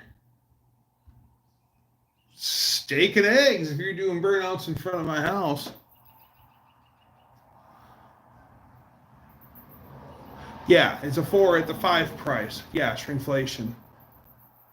Well, I've seen jars of peanut butter where they had 2 jars of peanut butter. They looked the same brand, same label, same everything, but one had less. And what they had done is they laid them on their sides, and then you looked at the bottoms, and then one of them had a really domed floor where the other one was still flat. And yeah, potato, yeah, yeah. You know what? Bud the Spud needs to visit. We're coming. I'm going to go get Bud.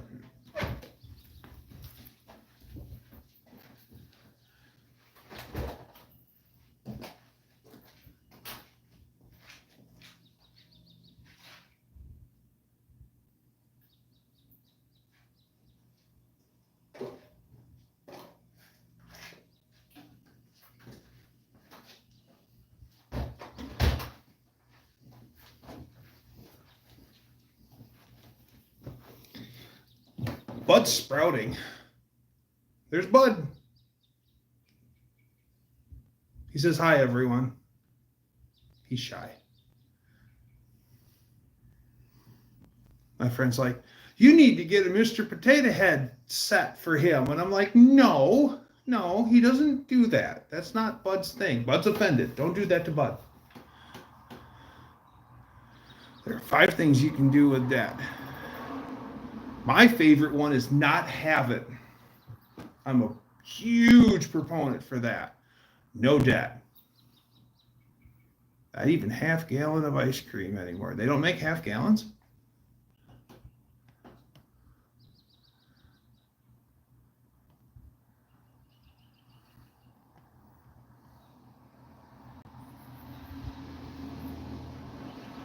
Potato goes in the front.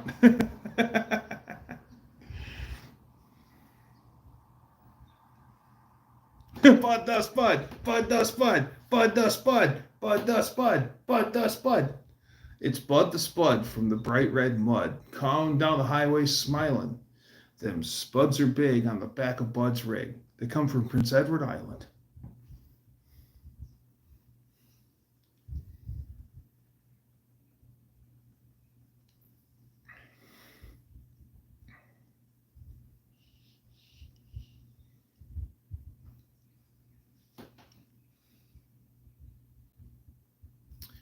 I need to start doing my lives with my pet rat on my shoulder. I would love to if that little guy didn't defecate every minute and a half, it seems like.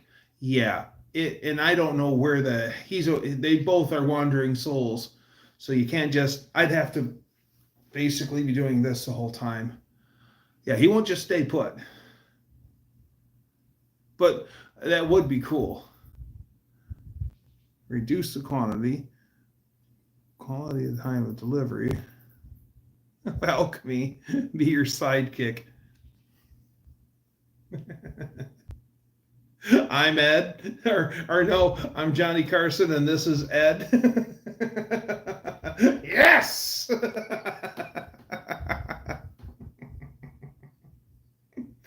Here's Dougster. Da, da, da, da, da.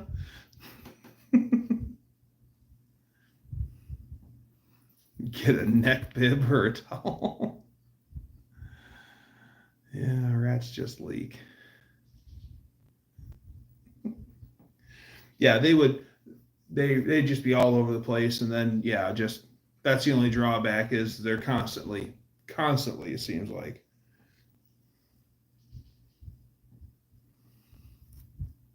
Worse than a Ford. Ed got so drunk he couldn't speak one night. I remember seeing an old Busch Gardens Anheuser-Busch advertisement done by Ed McMahon. And it's gotta be 1970 because Ed still has a dark head of hair and he's wearing like a really bad tweed suit, and he sits down to the bar and has a bud, and he's like, I know all about. And his trusty sidekick, Bud the Spud. Yes.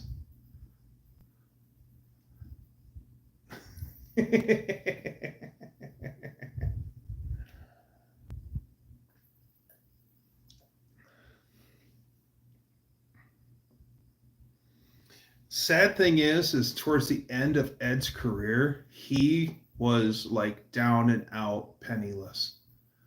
That is so sad. Ed was in the Marines, and Ed, I think, was a pilot. Pretty cool. Yes, my trusty sidekick, Bud the Spud. Even though Bud is kind of, Bud is watching. See his eyes? Look into his eyes. Look into Bud's eyes. Is everyone here sub to Dougster? Please sub.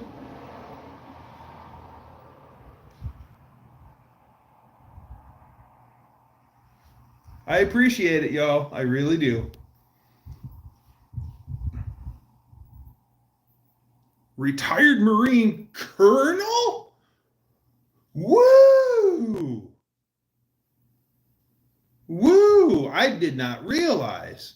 Well, I mean, look at Jimmy Stewart. He was a brigadier general. It's like, really? What you see here is we need to move our forces over to the Sea of Japan. Well.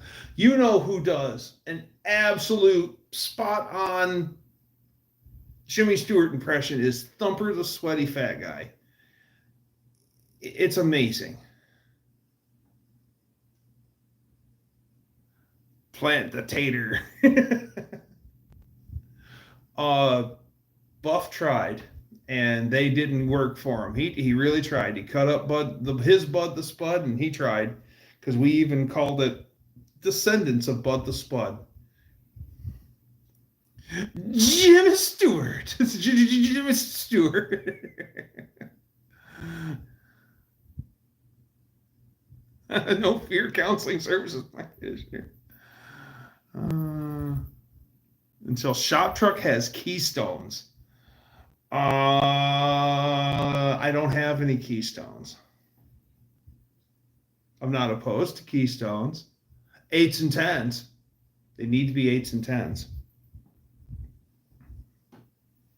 That is the tire package. Actually, I've got a set of Lincoln Town Car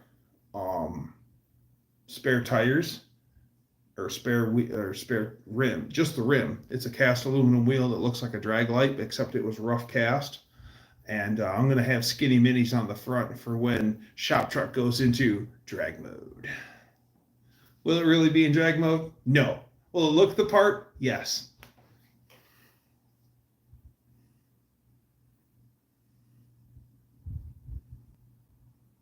Not so Shop Truck has keystones. Do I have to have keystones all the way around, or could I have like some 10-inch stones on the back with my slicks? Actually, I was thinking about running just black steel wheels, widened steel wheels for the slicks, and then running the white stripe on the sidewall for fun. Like, actually, like, look the part of drag mode. Okay, I'm back. What did I miss? Not a damn thing! Yes! A whole bunch of nothing. Sound the part, too.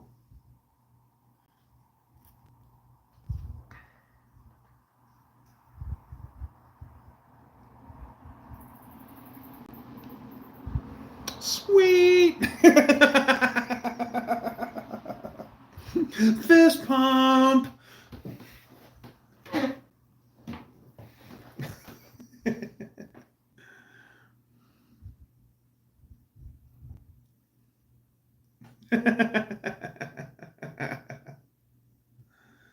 You gotta mess up pretty bad to get blocked. Some people have led with some pretty hard hooks, though. Have you noticed tonight? Thank you to the moderators, by the way.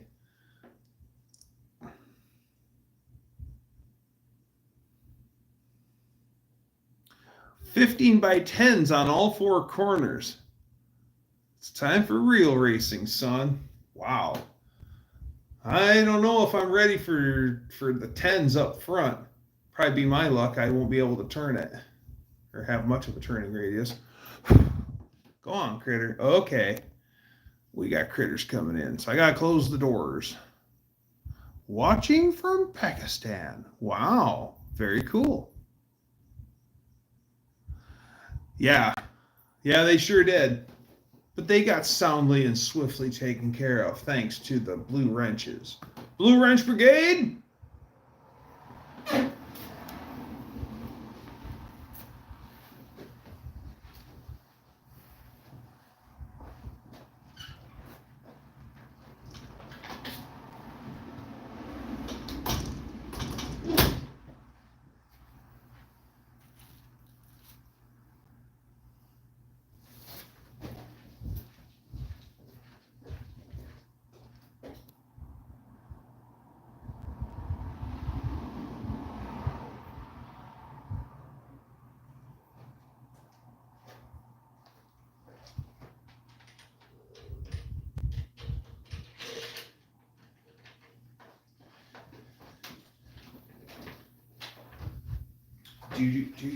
Do.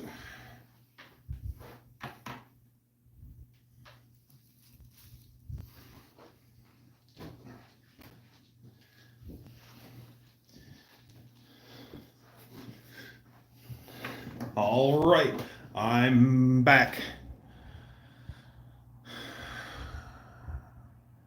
Are we nervous over there? I have a fantastic investments. The saw of all. I can teach you the ways, my child. The saw of all.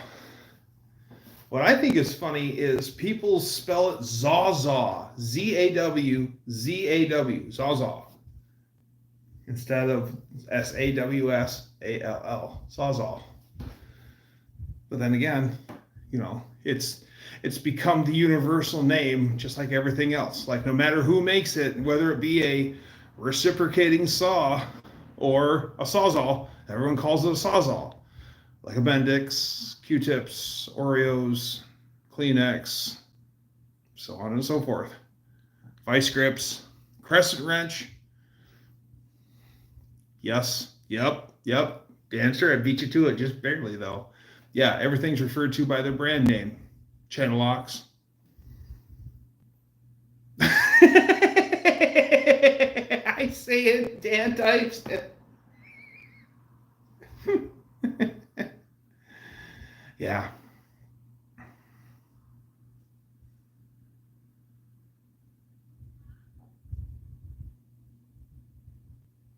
New Zealand.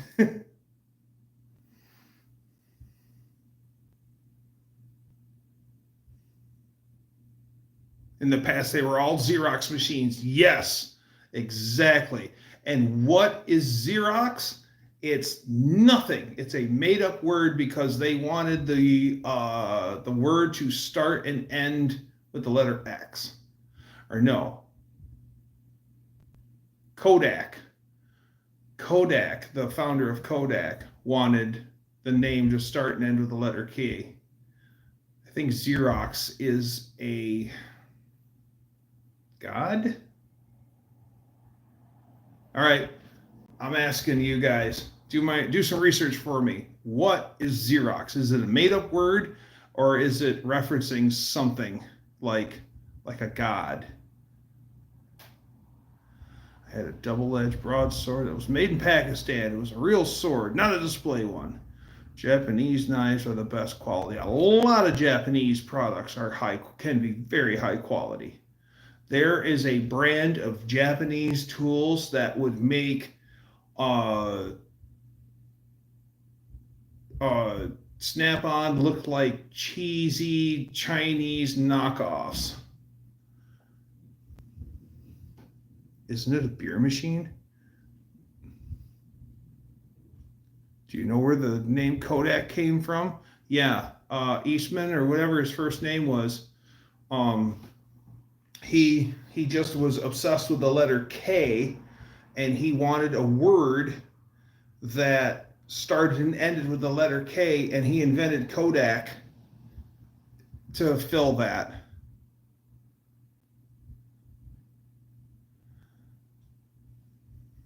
Zero oxen were harmed in the making of the copy machine. Kodak is the sound of the camera makes when you take the picture. Okay. Okay. I'll buy that for $1. My best wood chisels are Japan made. Yeah. The Japanese, they are perfectionists, and it shows. They take things. Japanese woodworking is amazing. That's Kodiak. That's pinching the bear, son. When I was in high school, chewing tobacco was cool, and I carried that on for a while. I used to like Levi Garrett pouch tobacco. The holy sawzall of Antioch was the weapon in Brother Maynard's keeping, according to the Book of Armaments, chapter 2, verses 9 through 29. It was concentrated by Saint Attila. If that's true, then how do you explain the show Kojak? Well, because you had Telly Savalas with either a little cheesy cigar shoved in his face or a frickin' lollipop saying, "Who loves you, baby?" Telly Savalas fun fact: Jennifer Aniston is Kojak's granddaughter. Telly Savalas' granddaughter. True story. Who loves you, baby? Can't take bears to a picnic. Only if it's Yogi Bear. Hey, boo, boo, boo.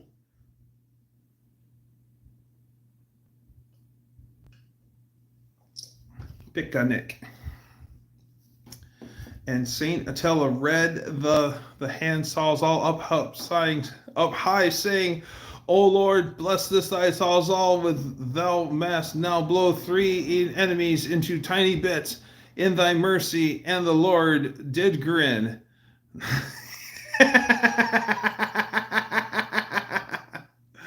Right, a real paint can shaker. When I did my model paintings, that's a good idea. Careful that axe, Eugene. That's a Pink Floyd reference. People did feast upon the lambs, the sloths, and the carp, and anchovies, and orangutans, and breakfast cereals, and fruit bars. Bring out the holy hand grenade! Holy hand grenade! The holy hand grenade!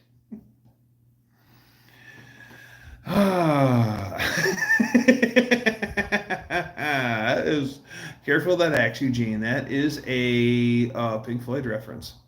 That is on, I want to say, Umaguma. It's the one album cover that has all of the band equipment. The van is unpacked and all of the equipment is laid out in a pattern on like a runway or a big parking lot or something. It's really neat. I have it in the house. Are Dutch and Dean friends or what? Oh, yeah.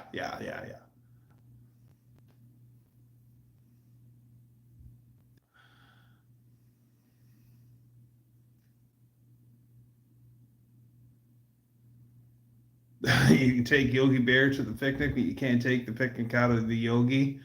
And then you've got Yogi Berra, who has nothing to do with Yogi Bear.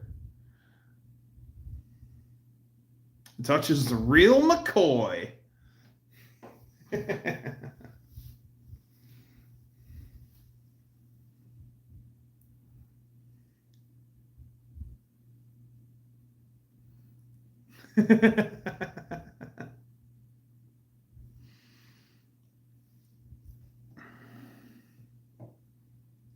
Yeah, and it doesn't help that you're trying to type fast also. I also noticed that you got way more to say when you have characters for your paragraph. So I'm constantly going back and taking punctuality out and everything. I'm half Dutch hillbilly. Wow.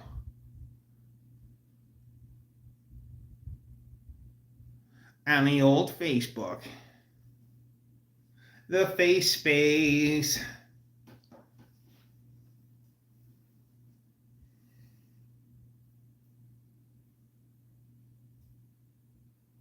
So, got the front tire off of the Valkyrie, in case no one's seen that earlier. Do it again. We're doing a wheelie. We're doing a wheelie. Wow. Ooh, the ghost of Dougster. Ooh.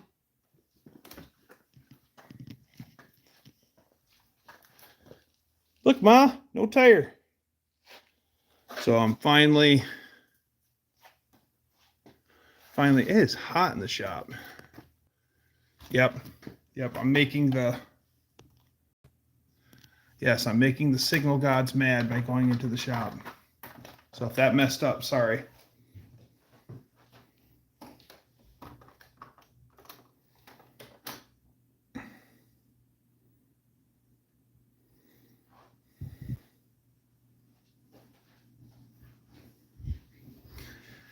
So yeah, we finally got the front tire off, and be picking it up later in the week.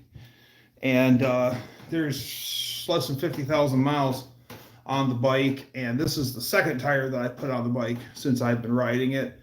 And I had the tire off, and I checked. There's only 2 bearings in the front wheel, and I checked both of them by actually picking up the bike and rotating the wheel and holding those bearings. They have no side-to-side play at all, and they both roll absolutely perfect, smooth, nothing. I'm just gonna put it all back together. Everything's fine, so okay.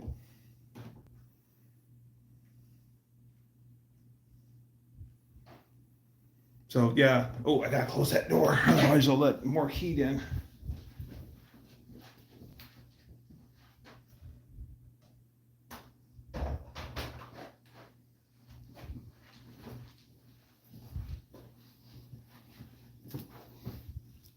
It's hot and stagnant in the Wolverine garage, and at least it's kind of airy in here. But if I leave that door open, that'll creep into here and make it hotter.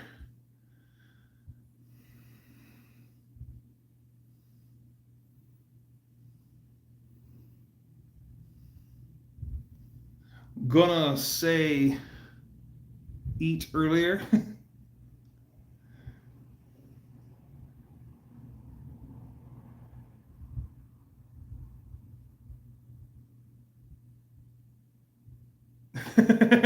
Snap-on is no pants. Hey, Turbo.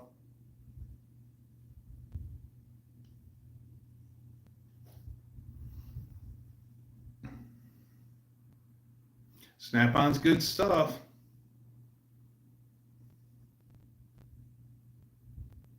Do I have a Tesla? No.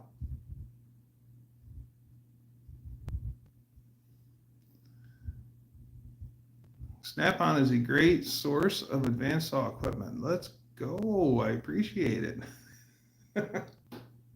Yeah, I like things that consume fossil fuels. It is the humidity that'll get you, for sure. Well, please do.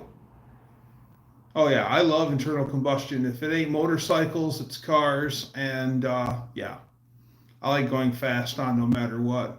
So yeah, I just got the tire pulled off. Well, as a matter of fact, when I was still at Freckles' place, he had the front tire actually off and the balance beads out. So he's already got my tire done. So I can pick it up if I want, probably tomorrow. Wednesday, he's golfing, so I can't see him on Wednesday. So yeah, I'm excited. I can't wait to ride my Valkyrie. And then after that, I'm going to go back to working on Lady Dougster's 900 Triumph 3-cylinder. It's a 95 Thunderbird. And I'm going to be flushing the coolant system out, like actually draining the coolant out of the bike, filling it up with distilled water, and then running it, letting it cool. I'm going to do that 3 or 4 times, at least until I get like a clean system. And then I picked up, it's a repeat from earlier, I picked up some Honda coolant. Pre-mixed, it's blue, it is green coolant with a lot of dye in it, basically, but it's specific for Honda. But at least it's what they use, and it'll be just fine for what I'm going to be putting in the Triumph. So, oh, and when you fill the Triumph, I'm so glad I watched the video and seen how the procedure is, because one of the things they tell you is you got to trickle just a little stream, trickle it all in. Don't just blub blub blub blub blub, because you'll fill it full of airlocks, because of all the crooks and cavities and stuff. If you make a whole bunch of airlocks in it, then it'll overheat and puke out the overflow. And the guy actually warned you. It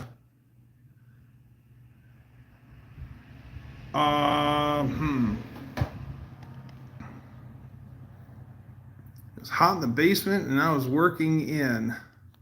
As a matter of fact, my basement stays pretty cold all year long.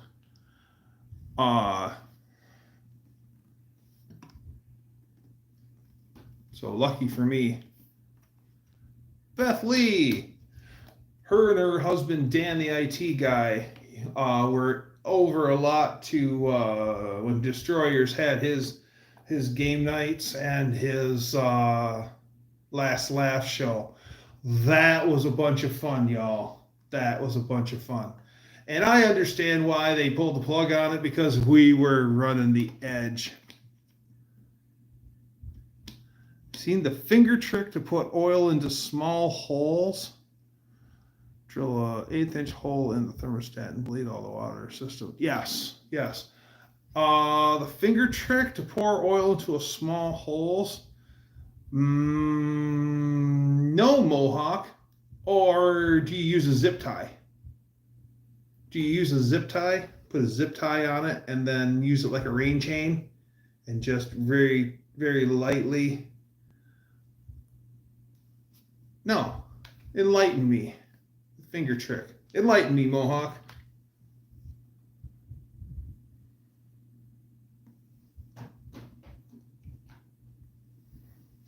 Other guys talk about having the thermostat out and then filling up, like Jamie from Dead Dodge Garage talks about this.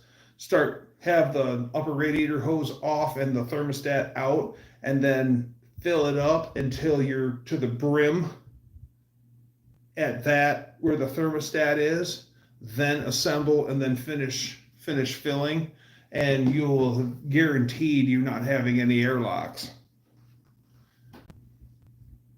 I gotta bleed the brakes on Lady Dougster's Triumph, and I'm not looking forward to that because they're little.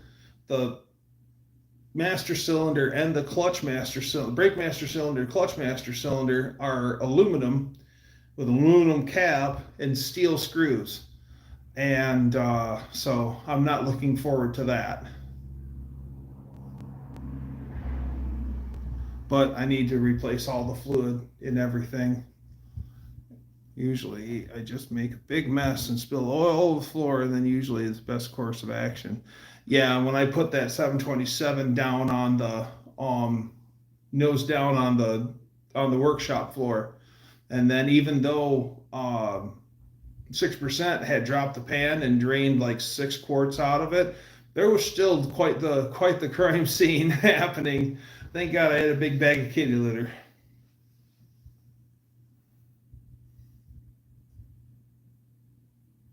I have gotten better about making the big old honking mess. I used to, that like big old honking mess was what I did. They make oil dry for a reason. They sure do. And I also get creative when I have the big spills. Everything gets enlisted. I'll go to the trash can and pull out every used blue paper towel that's in there, no matter what is used for. It's going on the floor anyway. I'll throw that on the floor, and if I got any sawdust from a wood project still on the floor, I'll sweep that over onto it. Oh yeah, they're all fair when you got a big old frickin' oil spill. Good times.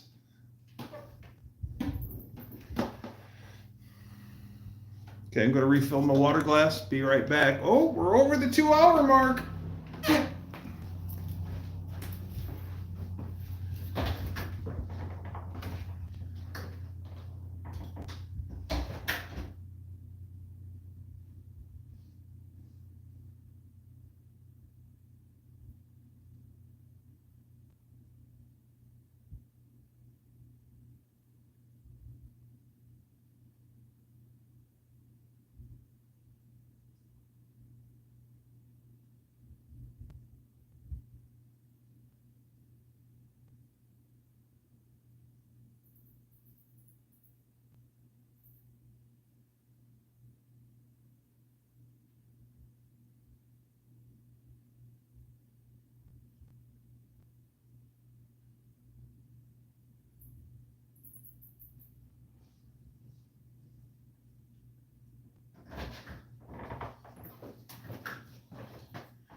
and it feels a lot better in the house.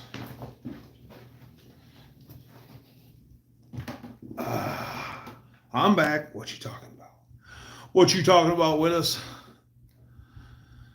Oh, this guy on YouTube shows how to use his 3-ton to fill his 3-ton jack with his finger over the end of the hole, and he lets the fluid run down his finger and into the fingertip.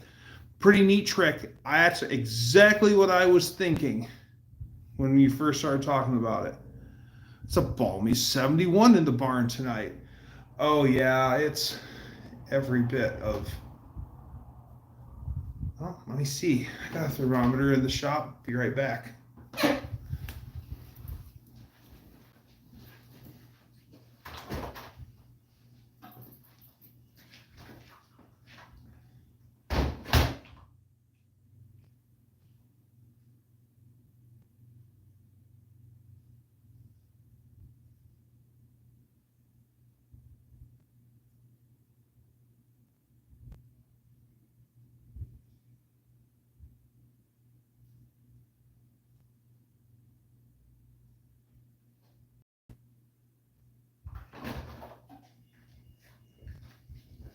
It's 88 in the shop. Then again, that's all shut up all day and no airflow going. And it is much more uncomfortable in there. I'll bet you it's every bit of 71 here. Yeah, it's very uncomfortable in the shop. I had to walk all the way across it too. Today, when I installed the washer transmission, you're supposed to scrape away paint, which the factory puts over the little vent hole. I couldn't even push a wire through the hole. I heated the wire. We'll get in somehow. There is a plastics company local to me, and all they do is appliance work. GE, Frigidaire, all those brands. That's all they do. They do fridge drawers and fridge handles and hinges and caps and buttons and switches and all plastics. Amazing. I am well. We'll call you Poke. I'm well, Poke.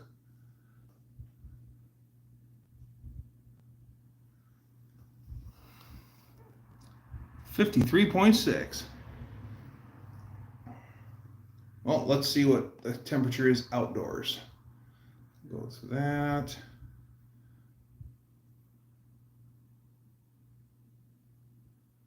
Oh, Turbo did subscribe. Thank you, Turbo. Yeah, it's like probably in the 80s outside.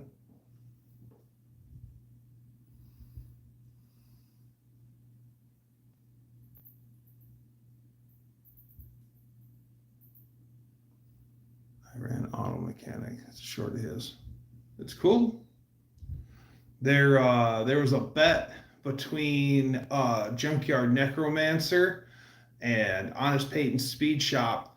They said that he couldn't do a long pour of transmission fluid down the dipstick hole without spilling. And they bet him Big Red Soda, which is a good brand of soda, by the way.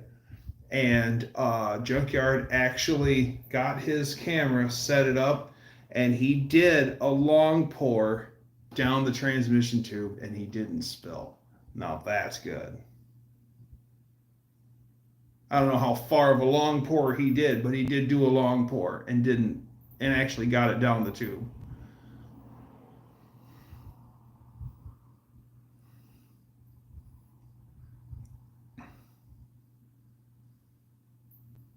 Oh, that's right. It's if it's summer here, then you're in winter right now, aren't you, Dean? You're in winter.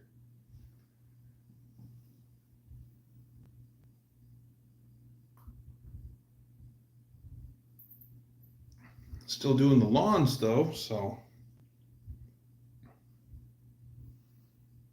winter's here. Yeah, my lawn's covered in a blanket of white stuff.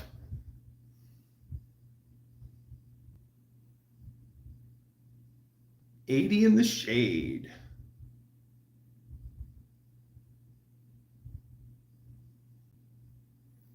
I had a hardest time remembering Celsius versus degrees. And my old neighbor Courtney told me this rhyme, and it's been a cinch ever since.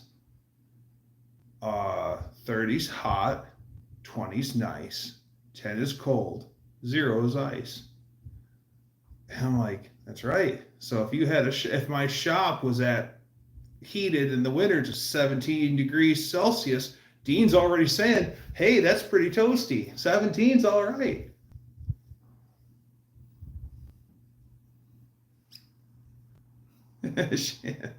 Backward flushing toilets. Rockarola. That is oh, I'm your turbo lover. Yes, Rockarola. Okay, that's 2 Judas Priest references. So I'll say Electric Eye, Painkiller, Hands Off, Private Property, and what's another good one? Fists of Fury. Oh, Rapid Fire. Screaming for Vengeance. Tell me there's no other. My friend had a black Turbo Trans Am, and it was Smokey and the Bandit, and he wanted the hand and the tornado painted on the back because of that album. I don't know if he ever did it or not. Some heads are gonna roll. Oh yeah. Priest Live is a great album. If you like Priest, it's hard to beat Priest Live.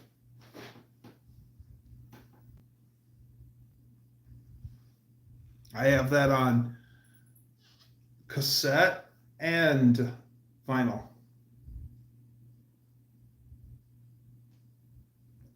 Judas Priest gets brought out a lot when I play records.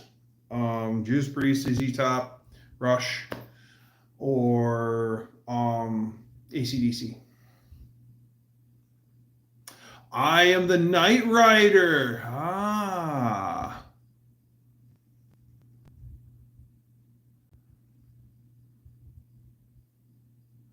Lars. Oh yes, I definitely like Black Sabbath. I have an idea for a drag motorcycle that I want to name after a Black Sabbath song. I'll probably never build it, but I'm going to use a CB750 road bike engine to power it. The old single cam. Oh, okay. It's a Judas Priest. At first, when I said I am the Knight Rider, I thought he was quoting Knight Rider from Mad Max. Knight Rider! Knight Rider!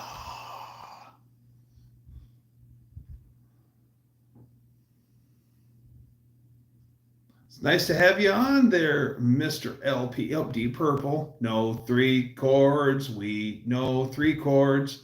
We know 3 chords. No, I really like Hush is one of my favorite Deep Purple songs.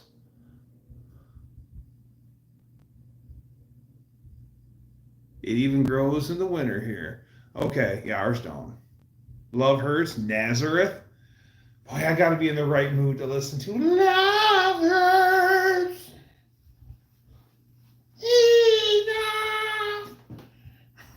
Enough. My friend's dad, Big Bob Sr., he would stop everything he was doing. He'd be working on a car. He was a paint and body guy. And he'd be blocking, sanding, whatever. That song would come on. He would get up, stop what he's doing, and go rock out next to the stereo every time. He loved that song. Oh, Kentucky Woman. Good song. She'll Get to Know You. Kentucky Woman.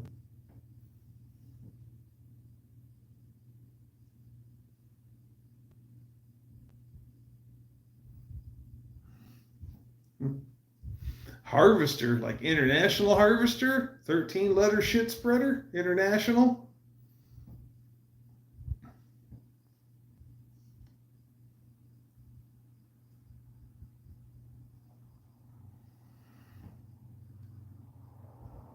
Balls to the Wall. Neil Diamond's song originally, Candy Girl. Oh sugar, dun dun dun dun dun dun. Oh honey, honey. That was wrote by Neil Diamond, and the other band did it. Now that you know that that was wrote by Neil Diamond, it sounds like a Neil Diamond song, doesn't it?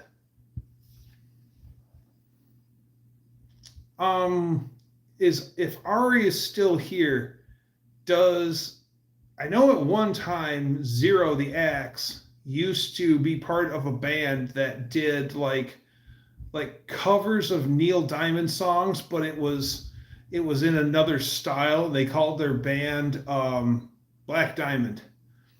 If you can't two-step to it, it ain't music. I fell serenade. I say none. You understand? It's a secret. Oh, Neil originally did Kentucky Woman too. I'm not surprised.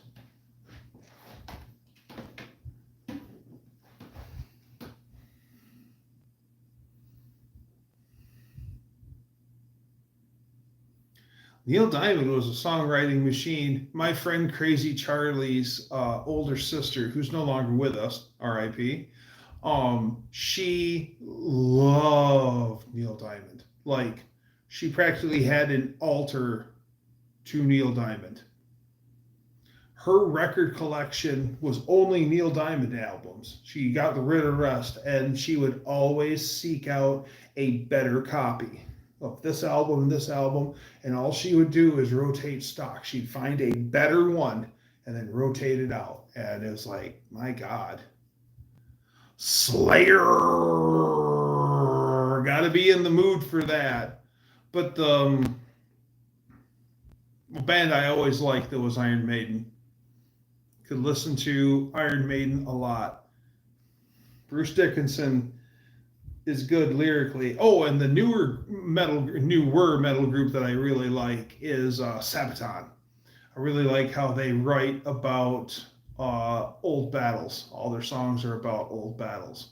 So it's kind of if you know what they're talking about now, it's kind of a history lesson too, and you get to. It's pretty cool stuff.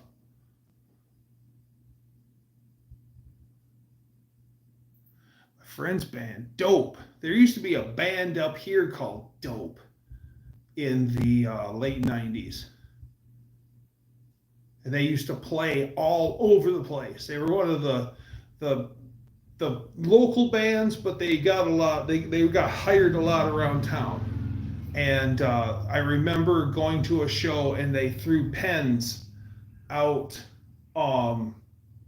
out to the crowd, and they were all like a clear pen, liquid filled with red dot with red stuff, and you could see they clicker. It looked like a little syringe. But it was just an ink pen. And it said, just in white letters, Dope on it. They used to be all over the place. There was a Buick dealer in Dayton, Tatone Buick, and they always used They're Coming to America song in there. They're coming to America.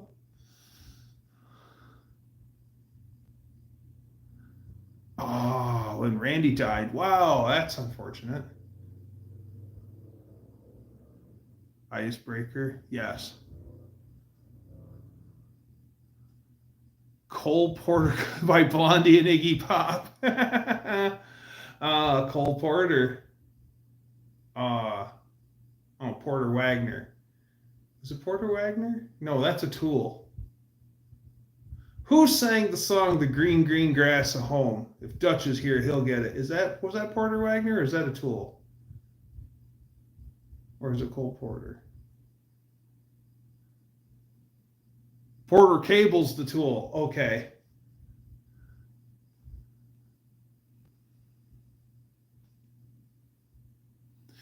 Can't talk worth a dang. Well, it also comes from, well, first off, he's done more drugs in mass quantities. How he's still alive to a ripe old age that he is beyond me. But even before he addled himself with drugs and everything, it's just where he's from. He's from a very specific place of England where it's a very working class, and he talks like, still today, someone from that very specific area. So it's just how his speaking manner is. And then plus he's old and mumbly and Sharon.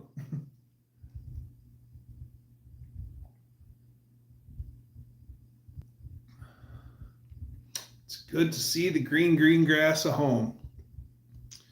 Friend of mine, Bob, he would we'd go out to Porter Wagner had a television show back in the day by Dolly. Okay, I was right. But you know, Porter Wagner, Porter Cable, you know what I mean? Wagner had a paint gun at one time. So yeah, exactly. Green grass at home. As a matter of fact, when Dolly left the Porter Wagner show, she wrote "I Will Always Love You" as like a something heartfelt and nice. And what old Porter did back was mucho lawsuits because breaching of contract and whatnot. Classy. Does Dolly Parton sleep on her back? No, she sleeps uphill on her tummy like that.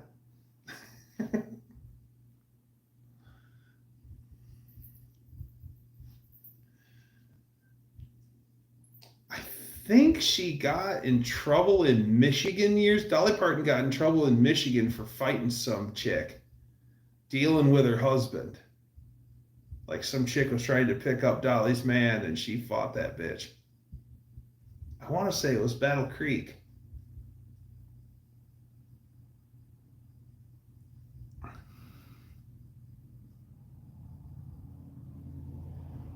Wow, wouldn't let my sister sign contracts. Wow. Jolene.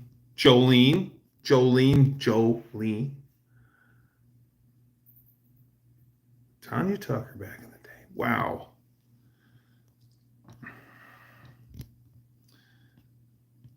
That's them. Dope has done soundtracks for some movies. There's the use of Aspire. 17 full albums, and they're from Chicago, Milwaukee, and the Redford area. Well, they would come up here and do shows all the time. It seemed like those guys never left here. So they must have been really running around back in the day.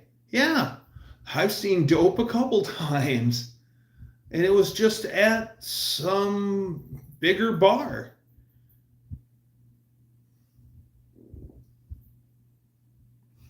We, some friends of mine, got us kicked out of a bar downtown Grand Rapids.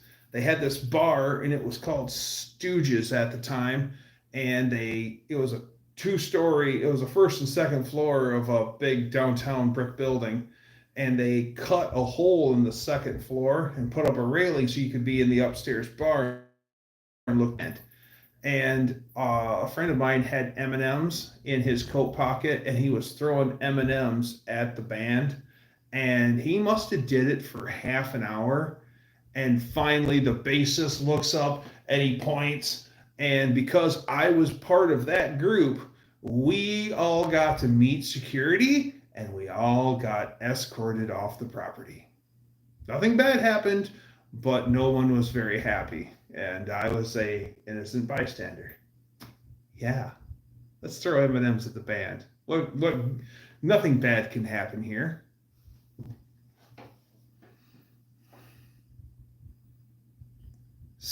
think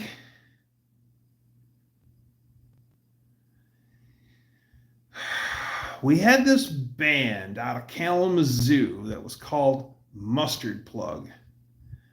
And that was another band in the 90s that they were playing everywhere. It seemed like you'd go to 4 bars in the same night and they're all playing a set there. No, I'm kidding. But yeah, Mustard Plug was huge also. But I don't think they were near the size of Dope. But yeah, I think I've seen Dope like 4 times, 5 times. Never on purpose. It was never like, oh yeah, we're gonna go here and see Dope. It was just like, here's Dope. I was like, Dope.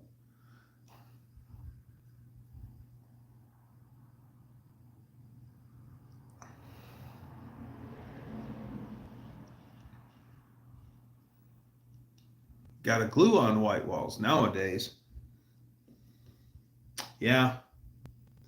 Yeah, that treadwear company is really ingenious. I like the fact where you could just like have your own brand of white letter tires. That would actually be pretty cool.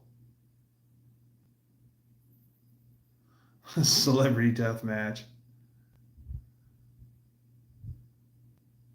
Like the other day, I made a joke for Buff Del Campo that his tires should be called the Del Campo Mustachio. Actually, I decided that it should be the Mustachio 1 because he is the Mustachio 1.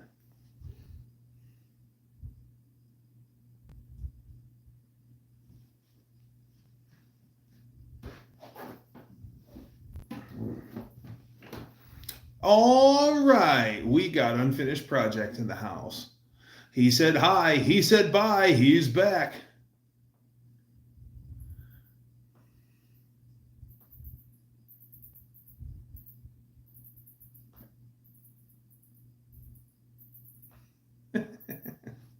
Dancer, you're a nut. Hey, everyone, great news. Dancer's usually always casually late to Wolverine Garage Lives. He was 66 seconds late today. So yes, he's still late, but he's making an effort. So let's keep up the good work. Let's applaud Danny Boyd. Yay, Dancer. Or LT Dean tires. Hey, I already have my own tire brand, Douglas Tires. Hello. How awesome is that? You guys don't have your own tires. I do. And I have an aircraft company. Or defunct aircraft. I don't think Douglas makes anything anymore. But a defunct aircraft company. There. White letter tires that say white letters. They're white letter. What did you get? White letter tires. That's funny, Buff. Do that. That'd be funny. Yeah, I sprung for the white letter tires. I got the white letter tire package.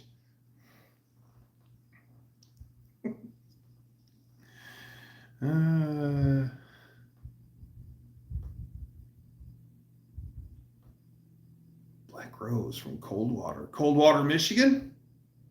Huh.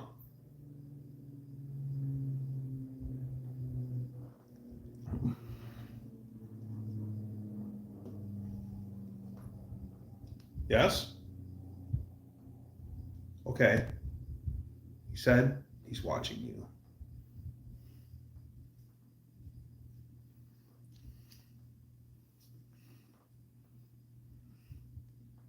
Undug. So if you're dugging, what would it mean to undug?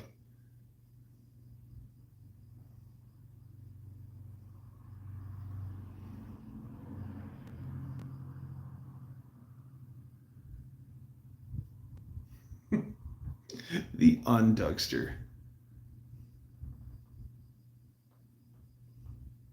Free sampler, it didn't happen.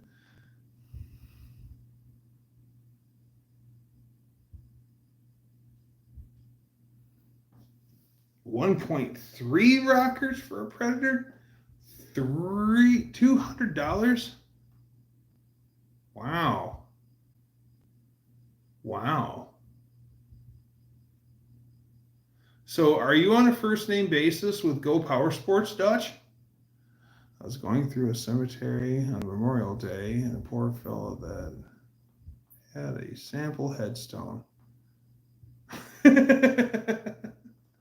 Your lies, Sam Pull. Oh, undug. Darth Tater without the mask. Yeah, this is Bud the Spud.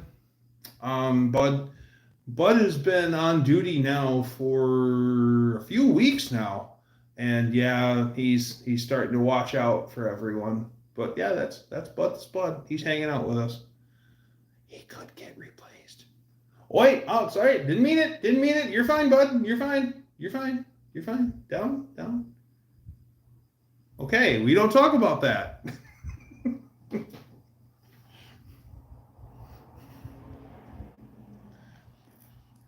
Couldn't even afford his own headstone. I used to help out a friend of mine who is a sexton for a few cemeteries within his township, and like Memorial Day is usually a big push for the cemeteries because everyone's going to go out and see their loved ones, and they want to see mowed lawns and trimmed trees and the American flags out and all that stuff. And it's usually a big deal.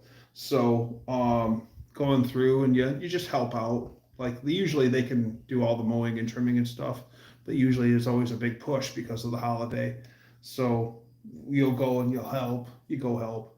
And it's really neat because you actually are going through the cemetery and you see every marker, and then you start to see like I found Alice Cooper, I found James Taylor. Who else? Alice Cooper was a lady, of course. A lot of tragedy. Looking at some of the headstones, when you realize like so and so was only that old when they died. Jeez, they're so young. And then but some of the styles of the headstones are so neat.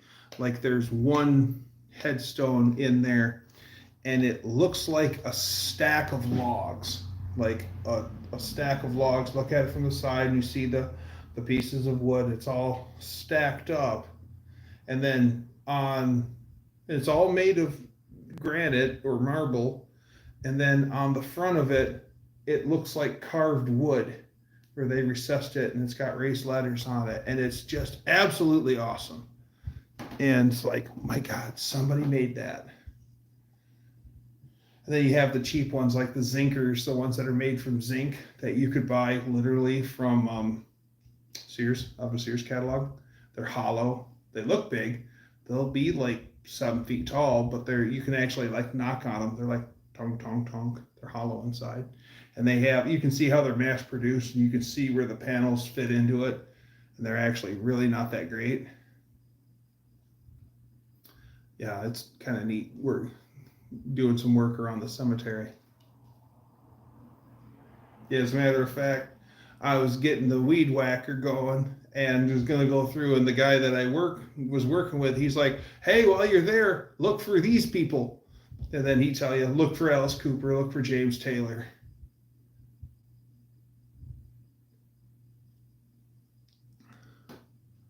Talk about a dead-end job. That's right. Well, Lars, you know why most cemeteries have fences around them, don't you? Because people are just dying to get in there.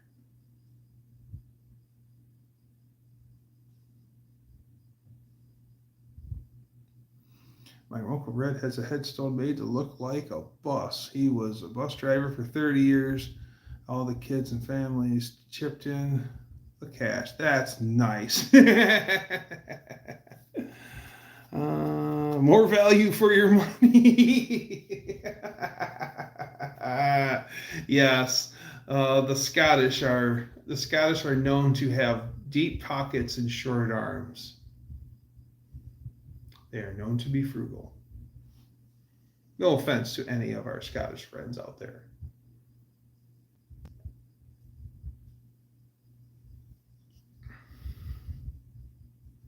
Do you guys know what you get when you cross a dyslexic, an insomniac, and an agnostic. You get someone who stays up all night wondering whether there really is or is not a dog.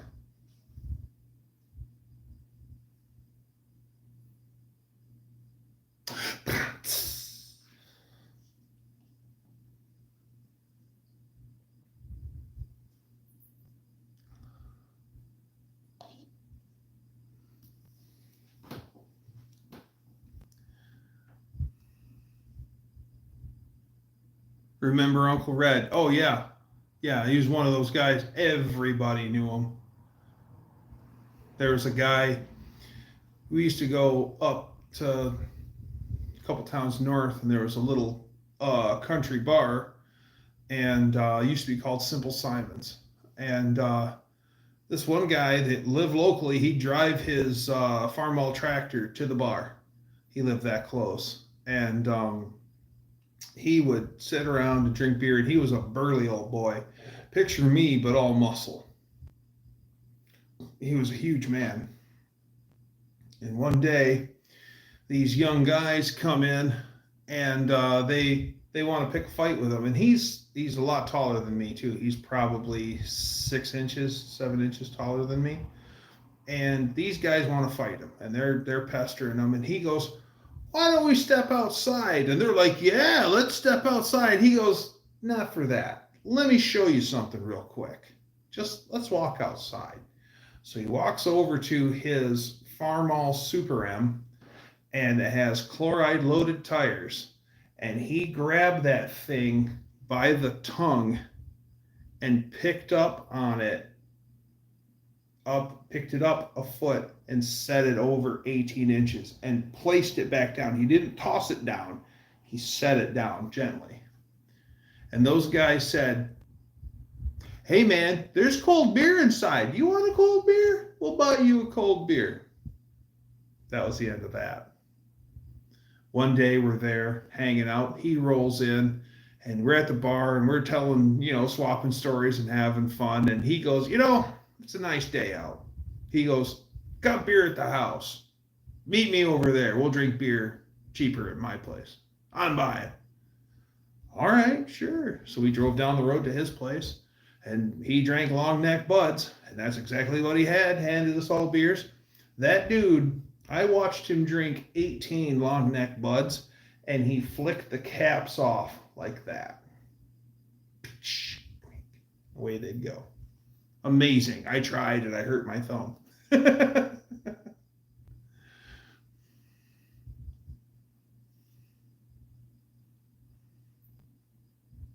Oh, I was buffering? Oh, sorry.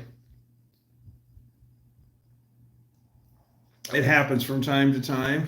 That's why I'm not in the shop, because I just want to be that much closer to the Wi-Fi.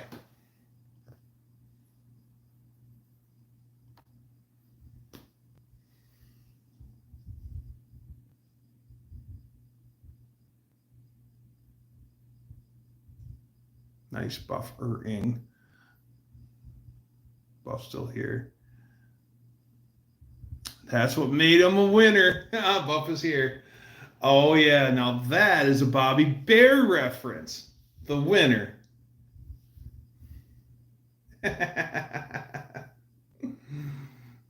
See this cauliflower here? That's what makes me a winner.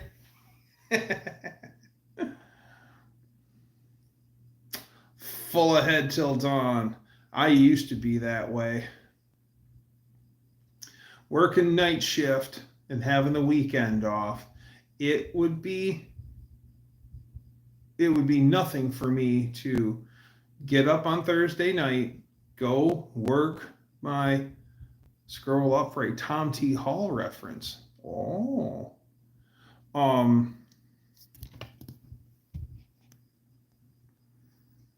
That's what made him a winner.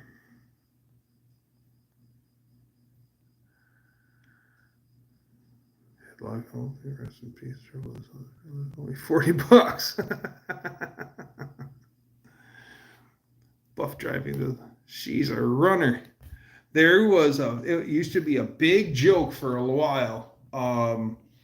Some friends of mine, their brother-in-law put a snowmobile out to the road for sale for cheap, and they had a sign on it that said the price, and they meant to put runner, but they spelled it Runer, R-U-N-E-R. So that was a big joke for a long time. When something was fast, that was a Runer. Man, she's a Runer. My friend lit up his snowmobile on the other side of the lake. We're all ice fishing. It's Super Bowl Sunday, and we would go ice fish all day. Yeah, we'd be drunk 6 ways from Sunday by the time the kickoff happened. Anyways, so he's on the other side of the lake, and his snowmobile stalls out, and he gets it fired back up, and he yells across the lake, "It's a Rooter!" And he lays into it as he comes over to us.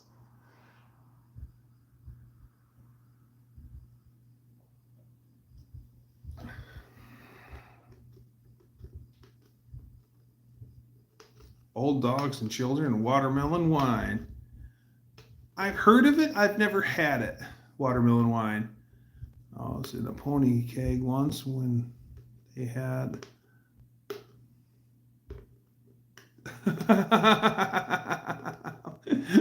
vanillas.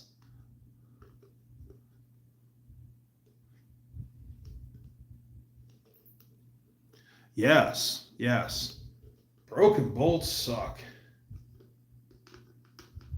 Broken bolts are the worst. Every 20-minute job is one broken bolt away from being a 3-day job.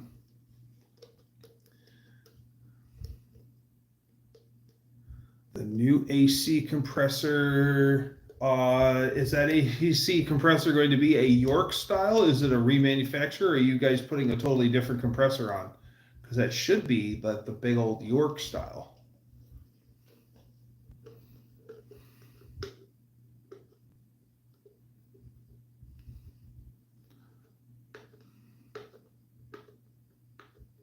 Harrow, London in 79. It took me a long time to realize I actually had to watch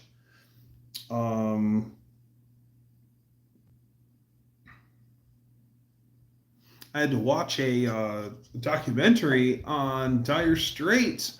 I did not realize that they were an English band. I thought they were an American band. Learn something new every day. 79 is York. I think 80 was the first Denso AC compressor in Fords. That is weird. Oh, Denso. Yeah.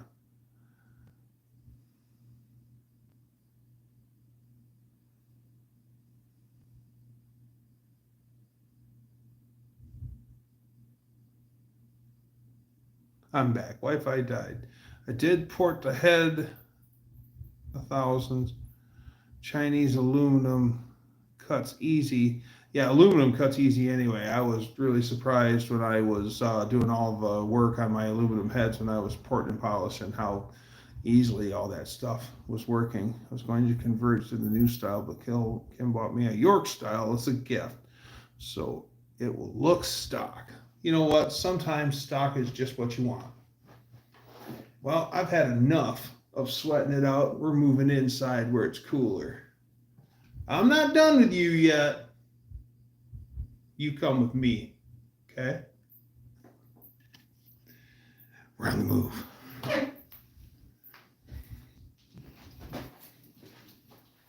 Got to make sure the garage is locked.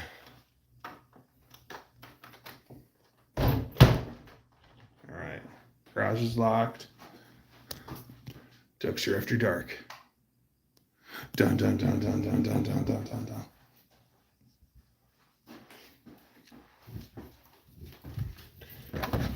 Oh.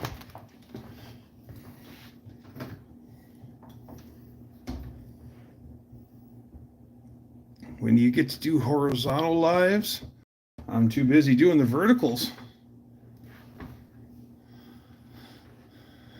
Has anyone ever used the Dorman AC Delete for a 95 Oldsmobile 3.1? I sure have not.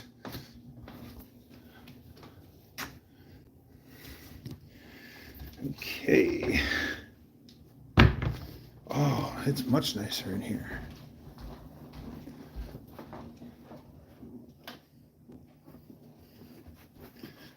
my dog, Ruby. Say hi, Ruby. Say hi. Were you snoozing? Yeah, you were snoozing. All right, get out of that spot. Excuse me. Thank you. That's my dog, Ruby.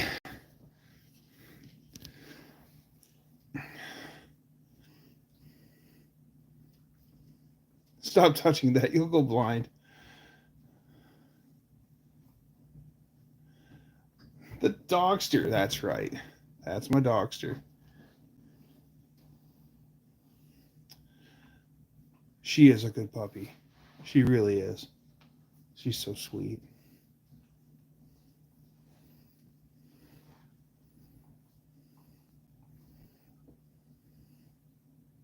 We have so much shit here, it scares people.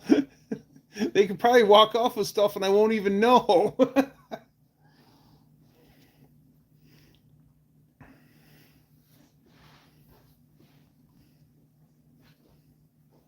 Yeah, my dog is actually a big chicken, but she puts on a pretty good front. She's like, I am tough. I am so tough. And then really she's like, crap, and she's running.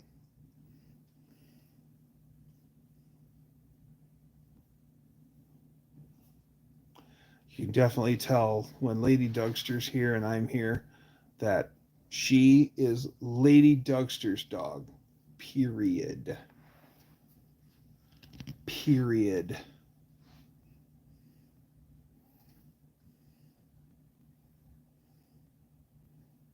Got a shadow on my chin now. Nice. It's my goatee. She wants me to pet her.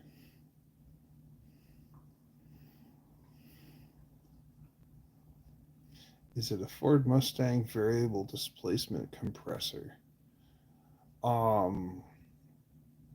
Ford made that cool carburetor, the Cross Boss, I think it is, and it was a big block style carburetor, and all four Venturis were in the body, and it was like a big rectangle.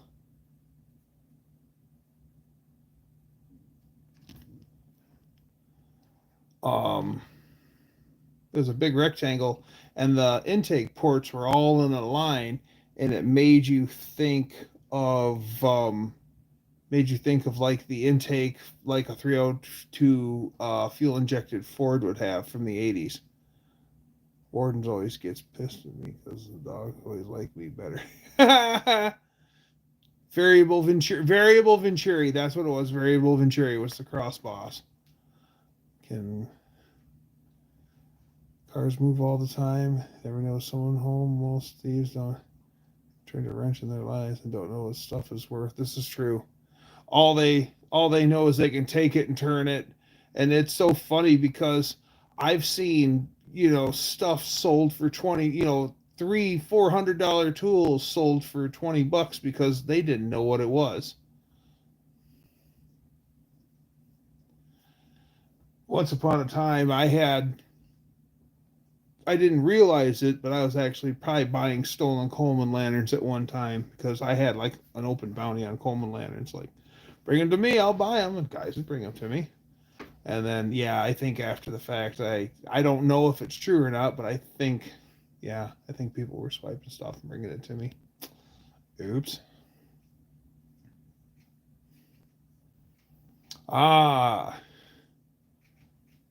Autolite had an anti-reversion problems with the fuel standoff. I don't have any aluminum. All steel here.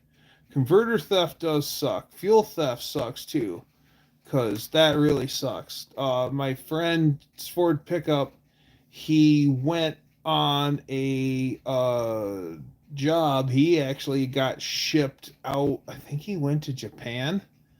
And when he got back, his Ford F-150 had empty tanks and no cats. They drilled holes in the bottom of the tank and drained the tanks. And then, took the cats off too. My old thunder looked like a holly. But the whole top come off. Oh yeah. One of my friends picked up an 18 spline 4-speed for the S10 at the scrapyard the other day. I know! Some people I know years ago, my friend Crazy Charlie was trying to help him out, and they needed some money. So he's like, you need some fast cash? Yeah. He goes, you've got Ford 9-inch rear axles already out. He goes, I can sell you one of those and make you a quick $100. And they're like, make it happen. All right. So he calls his friend and he says, are you looking for Ford 9? Yes. Okay. Got one for $100. Got to come get it now though. Okay. So he gets his truck and this guy comes with money to buy that axle. These people got suspicious because he sold it so fast. Like this guy is just, he knows the people to call. He's done it to me. He's like, what are you doing right now? Come get this. And so in the time it took that guy to drive from his house to their house to pick it up, they changed their mind and wouldn't sell it. And they wouldn't name a price either. And so the guy gets mad, and that makes my friend Crazy Charlie look bad.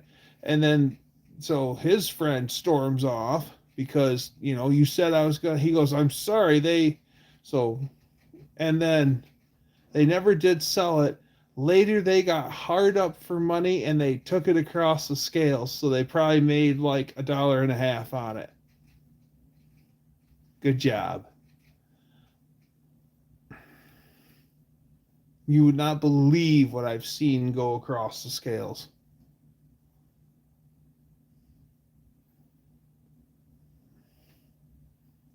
$5 worth of Fomoco service tools. Man, the guy I hang with, he's been a GM. He's been Mr. Goodwrench since the 80s, late 70s. No, it was the early 80s when he finally started working at the dealer. But he's been doing it a long time. And I love it when he starts talking about obsolete tools. He goes, check this out. He has an entire toolbox that is dedicated to obsolete tools that he doesn't use anymore. He pulls this one out. He goes, this one's for a 1990 Olds Cutlass. This is for a Beretta. This is for a Corsica. This is for he goes, this one made me some money. I used it. There was a time when I used that tool 4 times a day.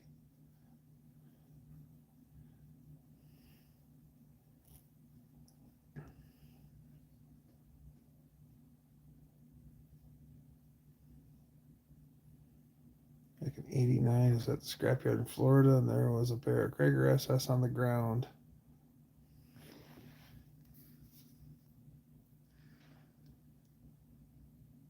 I had no way of getting them home and nothing to put them on. Yeah, but they were Krager SS's, right?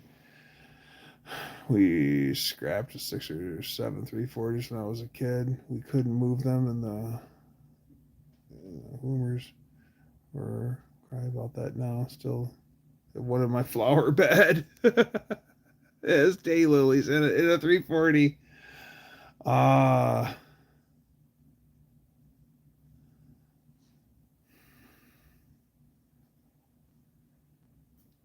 The 4MC service tools. Is that like AMC? AMC, all manufacturers content.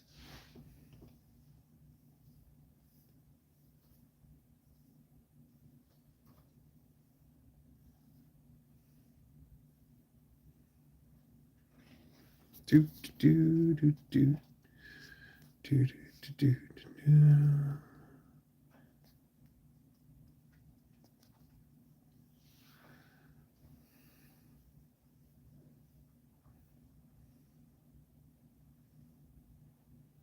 Thanks, Ma.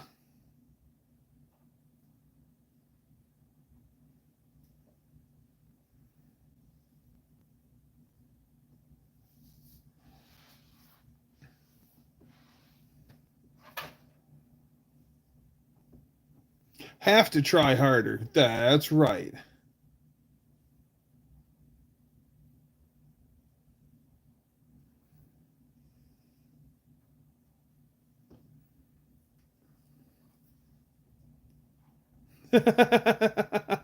No, see.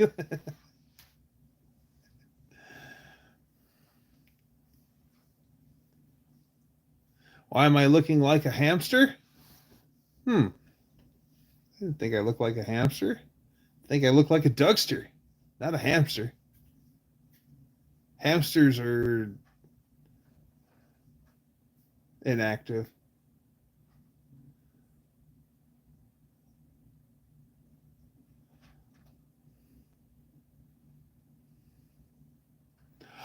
$0? Okay.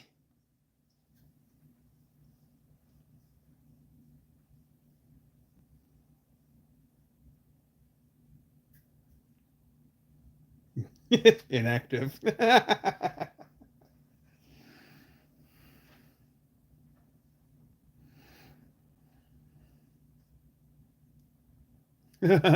Vigilante.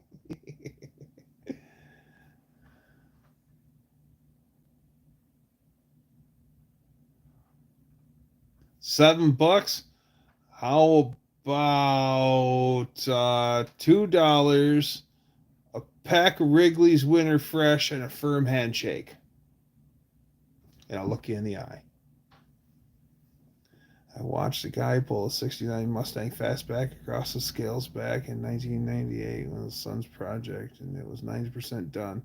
Son got killed over Afghanistan, and he wouldn't sell it. I kind of see both sides of the coin on that one. Rather see it destroyed than. Still sad though.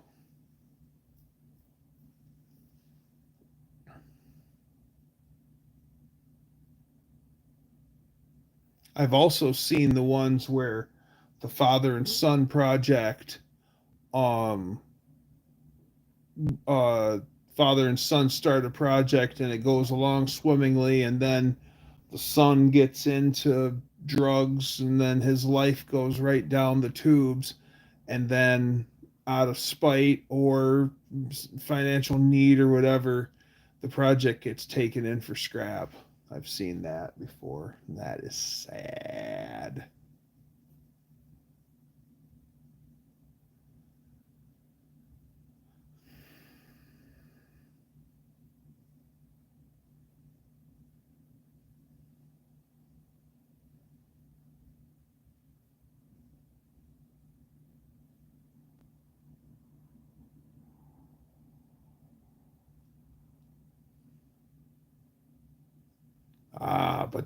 But he doesn't drink very often.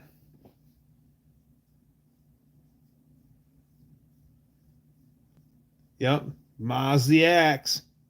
Don't mess with Ma. She's got a skillet in one hand and a carving knife in the other. And Blue Wrench. Blue Wrench Brigade?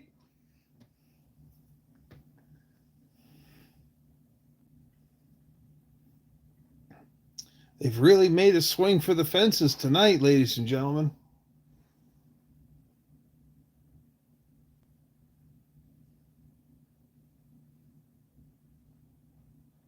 Oh, God. You're not lying there. Um, a friend of my father's, uh, she bought a Corvette for next to nothing. And so my dad's lady friend, uh she goes to console her friend, and she's caught him cheating once again, and all his stuff's thrown out on the front lawn, and this time it's over kind of thing. And she's there, and it's a bad day. And all of a sudden she says, I should sell his Corvette. And my dad's friend goes, sells Corvette? That's his car. She goes, no, it's not. I signed for it. I everything. It's all in my name. Here's the title to it. And she's like, yeah, I want to sell it. I'll sell it. And she's like, well, what do you want for it? And she said some ridiculous price, like $500. And um, she goes, are you serious? She goes, I'm dead serious. It's like, all right. And she went to the bank to get, I forget how much it was, but she tells the story that, because I heard her tell it, that the bank manager come running out from the back to let her know that something's wrong with that car, because there's no way that you're buying a blah blah blah Corvette for that cheap of a price without there's something being wrong with it. And she's like, I know what I'm doing. And yeah, it was red and white. I think it was a 62. It was red and with white in the scallops, and I think it had uh I think it had torque thrusts on it. Or not torque thrusts. Aluminum slots. The blah blah blah Corvette? Yeah. Yeah, who doesn't love a blah blah blah Corvette? There's a meme that says, when I die, I hope my wife doesn't sell my stuff. Right? Let's have multi. My name is Earl. Still live? Whoa. Wow, 3 hours. For a little while longer. The Chevette is the only vet I could afford. Yeah. Yeah. A lot of guys in high school drove drove Corvettes. Yeah, nobody drove a Corvette in high school. Um, a guy a lot older than me, he drove a Corvette in high school. Had a guy outside of Davenport, Iowa, let a big block 4-speed 69 Camaro rust into pieces because it was his son's car and he was waiting for him to come home from Vietnam. Ooh. Yeah, that's Larry's, and Larry's going to work on it when he gets home. Um, my dad's friend, Red, he had, when I was a little kid, he had a 69 Vet in gold. And it had gold rally wheels on it too, with the center caps and beauty rings. And it had weed burners on it. It had side pipes. And that was a big block 4-speed war bonnet gold car. And I love that car. It was everything. It was beautiful. It was really fast. It just vibrated the windows when he drove up with it, because it just had that sound. It had the look. It was everything.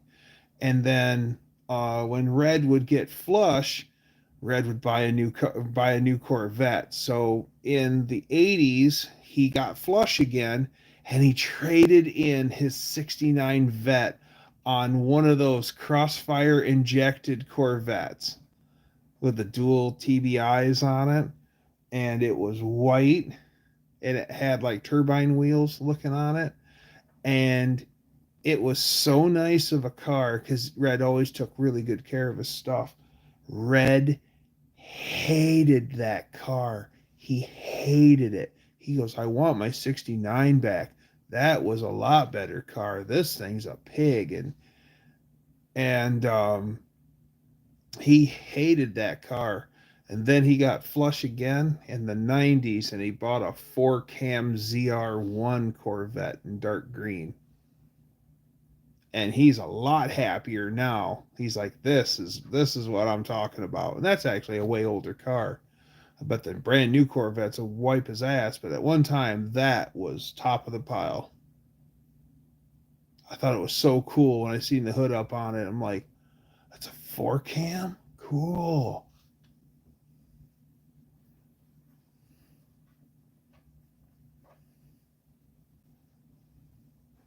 Weed burners and lake pipes and the knockoff caps that you leave on, or you get the caps. You still got your knockoff caps, but you get the spacers, so it lets a little exhaust out, and all sorts of that neat stuff that you just don't see anymore.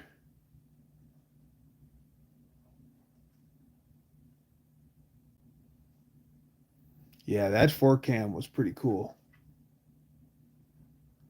I remember uh,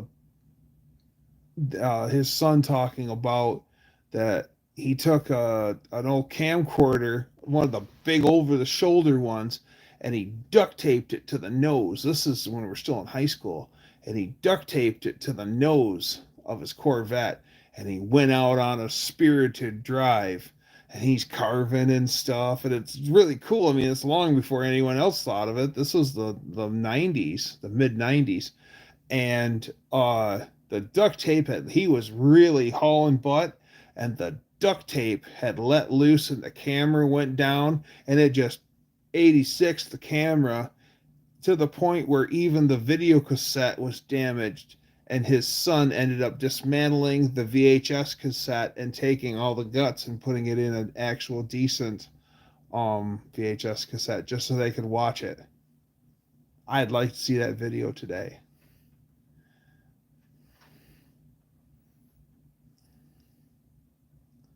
Yeah, side pipes on the vet. It was like I said, Red's car, the gold one.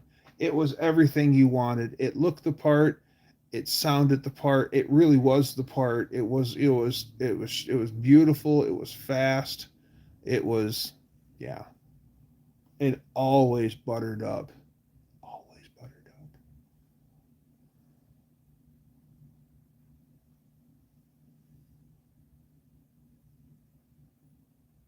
Should be standard equipment.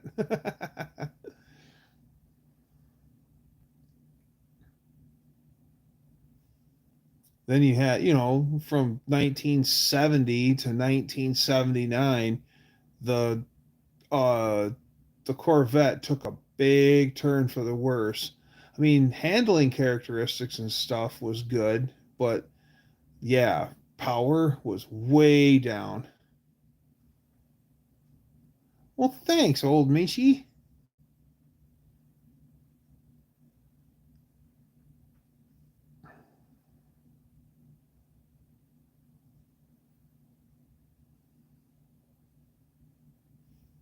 Man, sitting here petting my dog.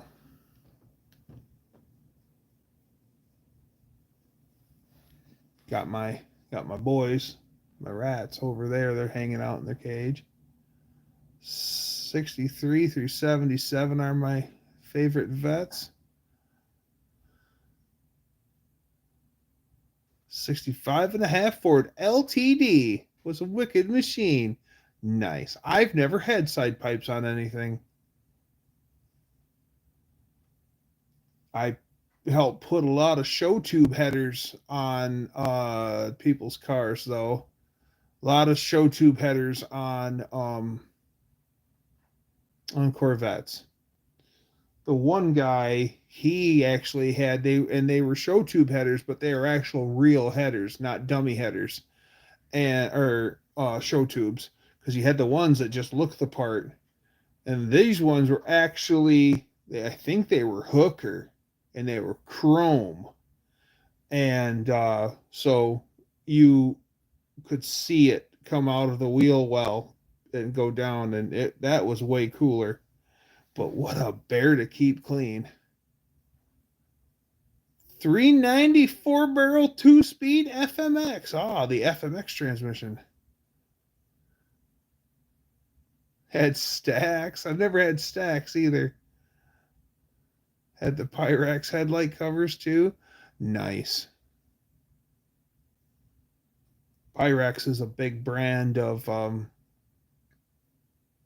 globes for Coleman lanterns. Get a lot of stuff that's got the sport and the Pyrex name. All Fomoco original parts. Fomoco is weird. Like everything Ford is weird. And it's all looked at from a different perspective. It all works great together, which is strange, but it's overcomplicated. At least in the old stuff, I'm sure.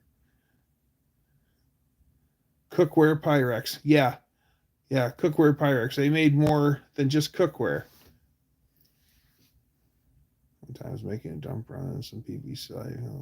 Look like Stack. I years ago I went to a resale shop and I found a bunch of Coleman lanterns. And normally, when I go to these places, you just walk up to the counter and you just set your stuff. If it's a big counter, you can usually make a pile of your stuff in a zone and they just leave it be. Well, this lady decided to take, I didn't know she did this, but I've got a whole bunch of lanterns that are the same size, single mantles, like they're like 242Cs. And one of them had an amber glass globe in it. I have it in the back room. I'll have to pull it out and show it to you sometime.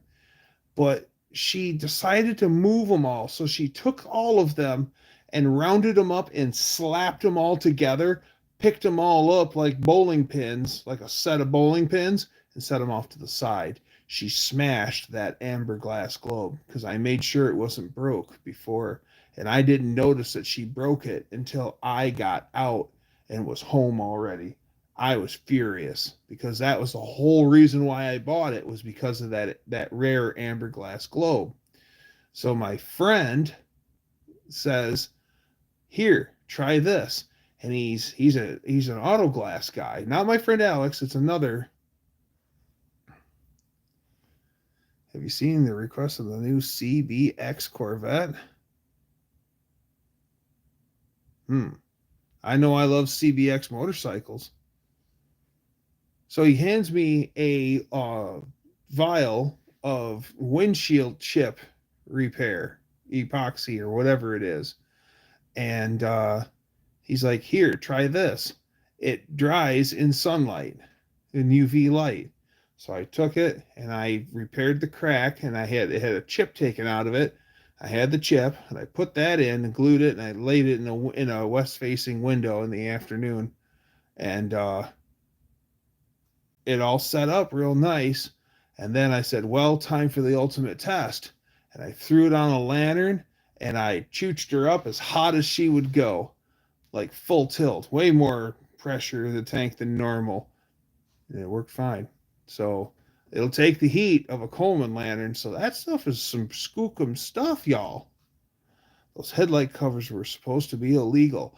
Oh, Kevin is breaking the law, breaking the law, breaking the law.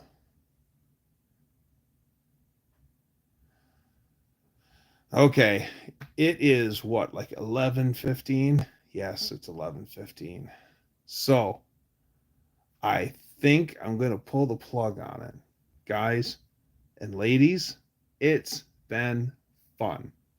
So let's be just like the Beach Boys and let's get together and do it again.